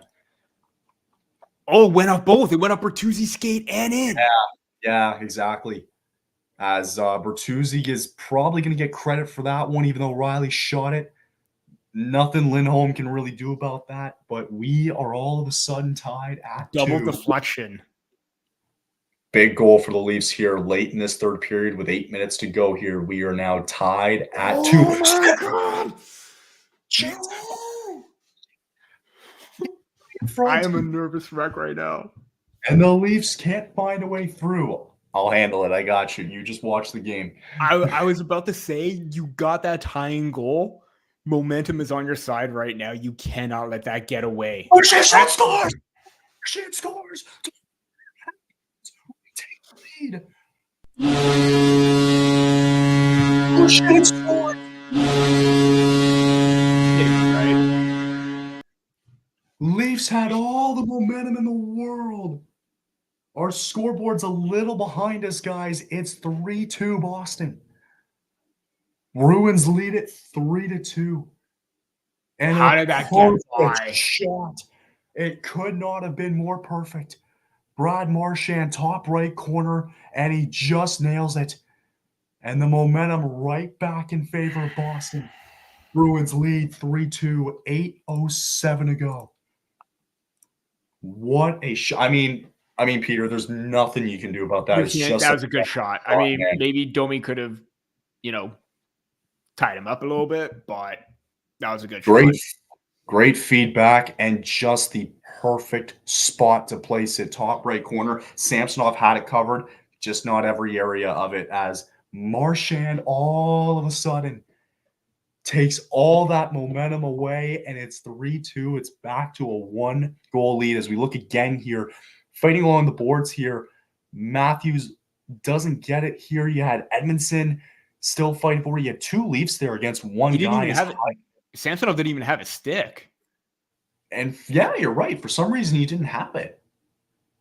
I don't know what happened to it, but he didn't have his stick, as Heinen's going to get credit with the assist, and Marchand's going to collect his first goal of this series. And the Boston Bruins, just like that, take a 3-2 lead. They regain that lead yet again, just as the Leafs tied it. Robertson now dumps it in. It is Marchand's first of the playoffs, and it's a huge one. Heinen collects his first point as well this postseason. 7:30 to go. Bruins lead 3-2. It's been a great game 3 so far. Nye's now in it again. Leafs have to try to find a way again to tie this game. It's Nye's in front. Nye's trying to find Marner in front. Puck goes high. Back to the point, McCabe. McCabe over to Benoit. Benoit. Oh my God. Hampus Lindholm trying to find a way out, and he does, and they get it out. 7:05 to go. Right back in. Tavares dumps it in. Lindholm trying to find a way out, and it will. Leafs need to regroup here. Man, I wish I was in your shoes, Peter. I want to know how nervous you are. No, you don't. You do not want to be in my shoes right now. Oh, no. I can't imagine how Alex and Andrew are feeling as well. Holy smokes. Oh, man. Like, think that Nick Cousins' goal, but probably still pretty high up there. It's like, there. Like, that Marchand goal was just as deflating. Bruins set up, shot on. Samsonov thinks he has it, and he does, as he holds it with 6:26 to go. Bruins lead 3-2. Game 3, looking to take a 2-1 series lead. It was going to be a great feed from Nyes to Nyes to Marner earlier on, but Swayman poked his stick out in front. Puck goes the other way. Everybody take a breather now. Let's take a second here. Getting set up in the Bruins offensive zone. It's going to be Coyle against David Kampf. Kampf, face-off probability. Kampf's been pretty good on face-off draws, especially in this series. Waiting for the draw now, and Kampf does win it. I was about to say, if you have to go to a line right now, you go to your 4th line. Try to bring something back here, a little bit of physicality. Just make sure to try to grab that momentum. Reeves is not on the ice. They're going to get a little bit more speed with the Yarncroke on that wing. Marchand out there. He's going to dump it into Morgan Geekie. Geekie trying to hit it on Benoit. Geekie comes up with it. Finds Frederick behind the net. They get set up here. Frederick with it. Dumps it back behind the net here. Geekie looking for it. He misses it. Still keeping it in, though. Right back behind the net. Van Riemsdyk to Geekie. Geekie now still with it. Fighting with it against Benoit. Behind the net. Still fighting. Leafs and Bruins now fighting for possession. Still fighting for it. Frederick loses it. Regains it again now. Frederick now along the boards. Still fighting along the boards here. A lot of time ticking down. You need Reeves out there. Yarncroke really not doing much on this 4th line. Bruins still applying pressure. Puck's still in the offensive zone. Leafs trying to get it out here. They can't. Time's still ticking away here with 5:20 to go here. Jared checking in again here, saying, let's go Bruins. His Bruins lead 3-2. Still in the offensive zone. Leafs cannot find a way to get this out. McAvoy tipped in front, stopped by Elias Samsonov. That was a bad shift from the 4th line. Oof. Tough way to go as Beecher's helmet comes off, but the offensive time man reached just over a minute as we go to break here again. Bertuzzi tied it. Marchand seconds later, minute later, regains the lead. We go to break here. One last commercial break potentially here in game 3. 5:08 to go. Peter, what do you see here? You got 5 minutes left. I don't know. Like that goal literally just sucked the life out of me. It really did, because I literally said, as I was talking, you got to take advantage of that. And as I'm talking, Marchand just rips the top corner. I mean, it was a great shot, but man, they were so oblivious that they couldn't even see that he was available. And that to me is a problem. I wrote about, like, how, like, after the second game, the attention to detail still needs to be there. And lo and behold, in that critical situation, it was not. So that to me is a little bit concerning that this team still can't find that awareness and know what their surroundings are like, because someone's going to be up high. You can't just focus on the puck itself. You got to focus on who's around too, and that was a problem. It is. That's the thing, right? And we kind of saw it too, that whole possession there. Like, they're still in the offensive zone. They're going to have a face-off draw here after commercial break. But, I mean, they can't win these puck battles along the boards. It's Frederick. Yeah. It's these big guys in Frederick, Van Riemsdyk, Geeky, who are just bodying left, right, and center, just fighting for this puck, and they kept winning those puck battles. And frankly, it wasted a good minute and a half, 2 minutes for the Leafs. Yeah, and the thing is, they were winning those battles Monday. They were winning those battles in game 2. So correct. I don't understand how that did not quite work out this time around when it's the same team, same roster, same players, and you're not playing with that same intensity along the boards where Boston thrives on. Like, even down low, look, you had like 2 guys. Domi was a little bit late. He should have gone closer to Domi to intercept that play. Domi late on Marchand as on the currently the leading goal here. As we get set up here at 5:08. Draw is won by the Leafs here. McCabe now to Marner. 5 minutes to go. Shot attempts are 66-57 for the Boston Bruins. Bruins currently leading the shot department as well, 33-26 with shots on goal. Bruins trying to break it out the other way. Pastrnak trying to break it in again. Back in the Leafs defensive zone. Leafs trying to get it out here, and they finally do. Tavares right back. All the way up to Nyes. Nyes now in with Riley. Nyes trying to break it in now along the boards behind the net. It's Tavares picks it up. Tavares now finds Yarncroke by Marner there to maintain possession. Marner, thank you. Back to Riley. Over to Marner now. Marner breaking up at the top of the circle. No sign of Matthews really on the ice. I'd like to note here, 4:20 to go. Bruins break it back out here. I'd like to know when he's going to pull Samsonov, if it's going to be early or you're going to wait closer to the 2-minute mark. You got to start thinking probably closer to the 2-minute mark. Probably closer to that. Riley has 12 points in the 2023 playoffs. He was second on the team. Just awful right there. As they lose it again there, and it looked like who's 44 again? Riley. Oh, that's right. Yeah, that was just absolutely unnecessary. I know waiting to shift. Got to be better with that. Yeah, they were showing a shift time there at about almost a minute 30. He was out there for a while. He's going to have to find a way to get off here. Almost trying to find a. Sorry.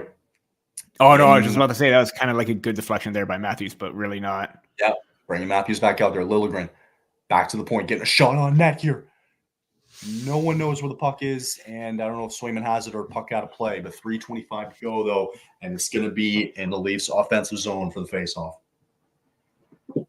And so they're just showing the replay here again of that shot, deflected, and the puck went up high. Swayman, no idea where it was, didn't matter. Puck went up high. This series has been like that was a good shot placement by Domi. It's got to be low. You can't aim high right now. God, that guy in the beard, man. Bruins management. What a stash. That's unbelievable. Leafs win the draw, lose the puck though, and the Bruins break out. It's going to be Frederick who dumps it in here, fighting along with it. It's McCabe who picks it up, loses though again. They're on the boards here, fighting along with it here. 3 minutes to go here. 3-2 Bruins. Leafs need a goal to force overtime here in game 3. Trying to break out. Good shot by Robertson. Good shot. Stop by Swayman. Great chance by Robertson. Loses a tire there. Leafs going to get it again. Yarncroke has it. Leafs getting set up here along the boards. Holmberg with it now. Holmberg has it. Oh, my God. Right in front of the net. It goes wide. Picked up again here. Labushkin. They're going to have to get the big boys out. They're going to have to make a change soon. They'll have to. Edmondson finds a way to dump it in here. Witherspoon now trying to get it out. He can't. Lot of pressure by this third line here. A lot of time taken away, though. Do not have the top line out there. Getting a chance here. 2:25 to go. God, I need to catch my breath. They're starting to get a change right now. Marner's back on the ice right now. Marner back on here, trying to get the big boys out there here. 2 minutes now. Leafs still have it. Leafs still applying a lot of pressure here in the offensive zone here. Bruins are getting tired. Puck in front of the net, and it goes wide, and it goes out of play. They get the big boys out there. Empty net for the Leafs. The Leafs pull Samsonov here. 6-on-5 here, under 2 minutes to go. Riley dumps it in. Leafs going after it here. Desperation time right now. Desperation time. In the battles. Fight along the boards here. Trying to find man in front. Stop. You're kidding me, man. Come on. Swayman covers it with 1:42 to go. Tavares with a good chance in front. He cannot bury it. Jeremy Swayman stands tall. And they're showing the replay again. Robertson had a good chance and denied by Jeremy Swayman. Had a good feed. Excuse me, that was Yarncroke. Yarncroke had a good chance in front. Tavares trying to clean it up afterwards. And Swayman stands tall again. 1:42 to go. No timeout called here. Leafs empty net. Top unit out there. Tavares, Yarncroke, Marner, Matthews, Riley out there. Riley now with it. Back to the point. Marner now shot on net. He loses it wide. Puck goes all the way down the ice, and it's going to be icing. Matthews is out there, right? Yeah, he's out there. Yeah, he is. Okay. I was just for a second, I was like, where is he? Thank you. Icing brings it all the way back here. 1:31 to go here. Tie series. Bruins looking to take a 2-1 series lead.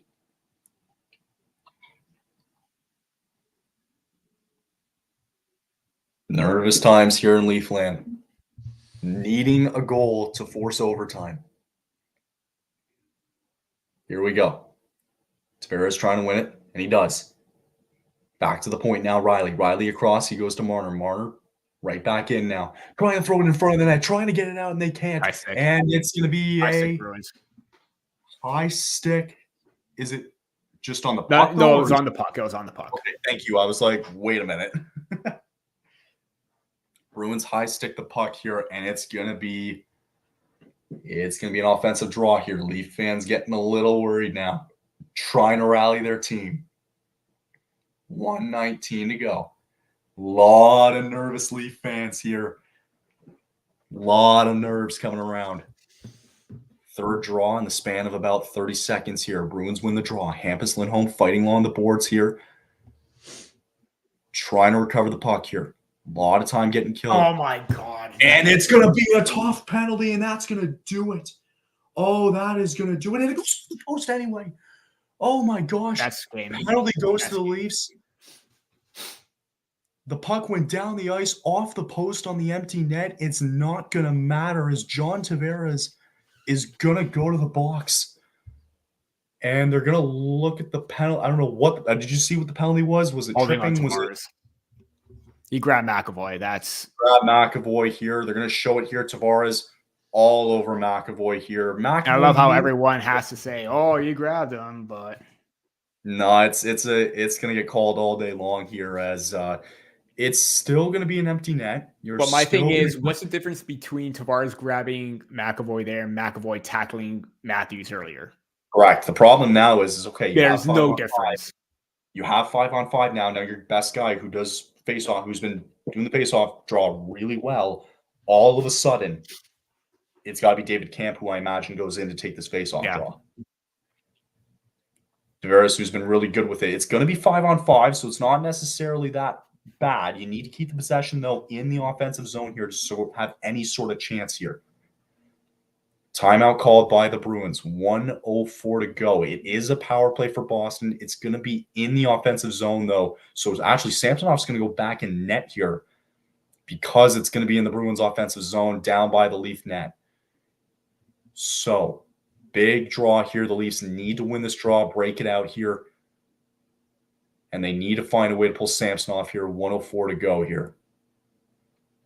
Leaf fans not looking very optimistic here. 37-9 career playoff record when Marchand scores. That's the Boston Bruins record. So the Bruins get a power play here with just over a minute to go, 1 minute and 4 seconds. Bruins win the big draw for the win, big win The Bruins on the face-off draw, and now they're going to hold it. McAvoy now over Pasternak behind the net. It's going to be Charlie Coyle. Leafs trying to break it down. Now they get the possession. They do. Samsonov has to go to the bench, and he will. Matthews is going to go right on. It's going to lose it. And all of a sudden, right to the empty net, and he scored. Wait, he missed? He missed the net. No, it did not.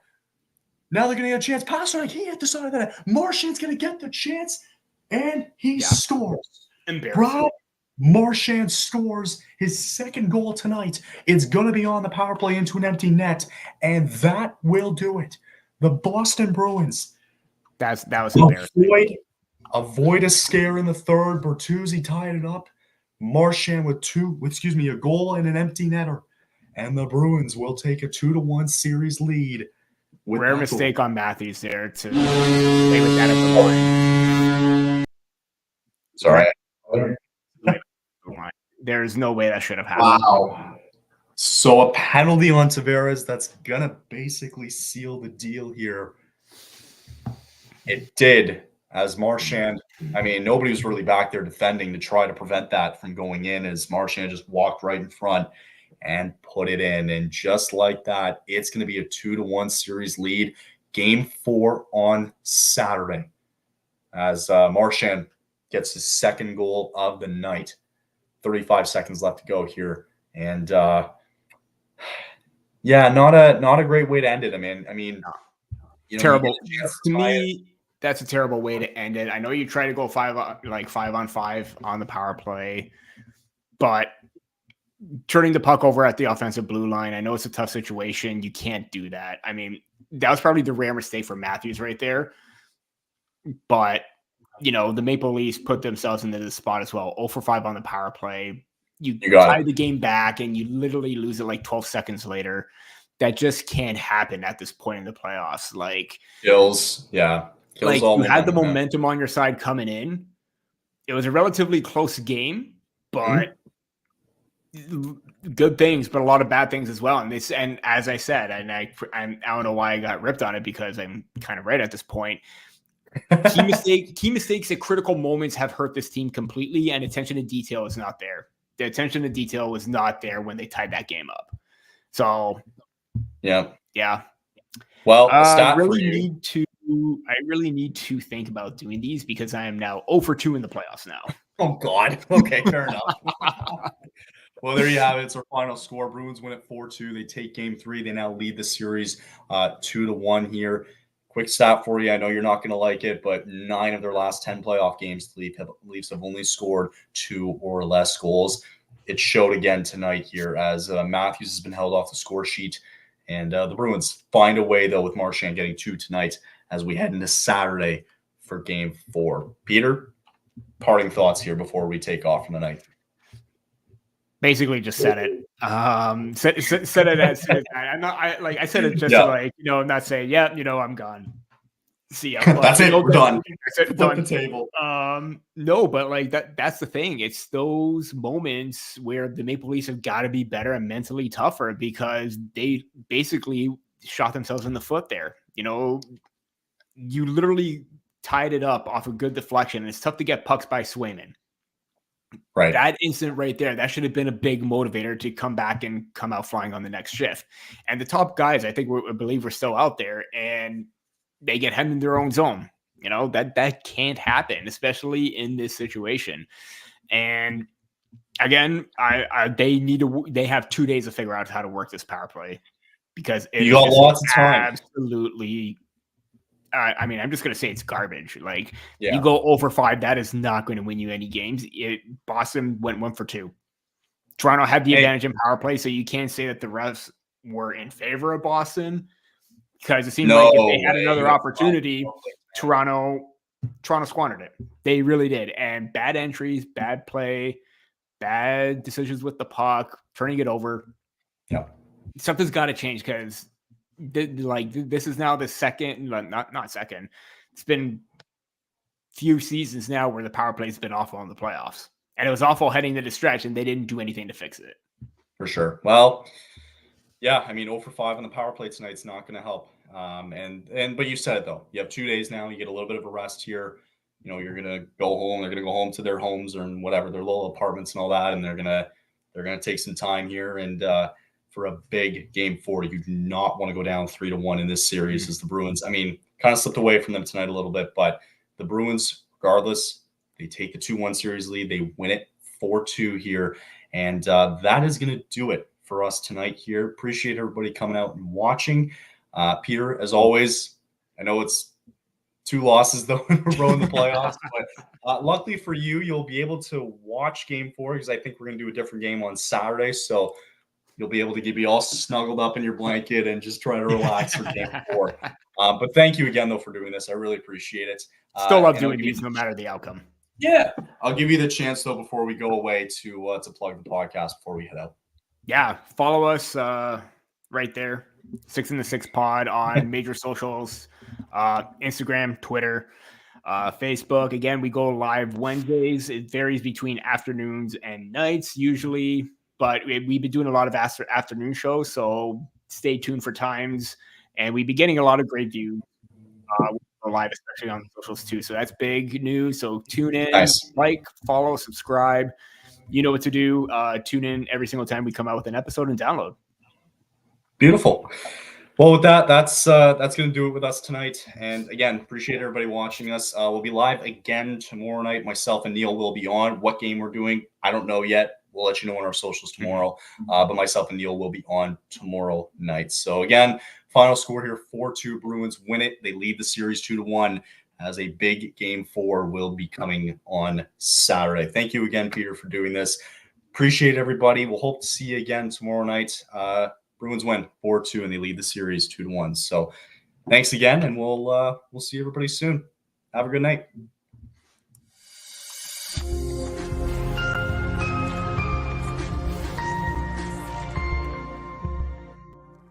Say something.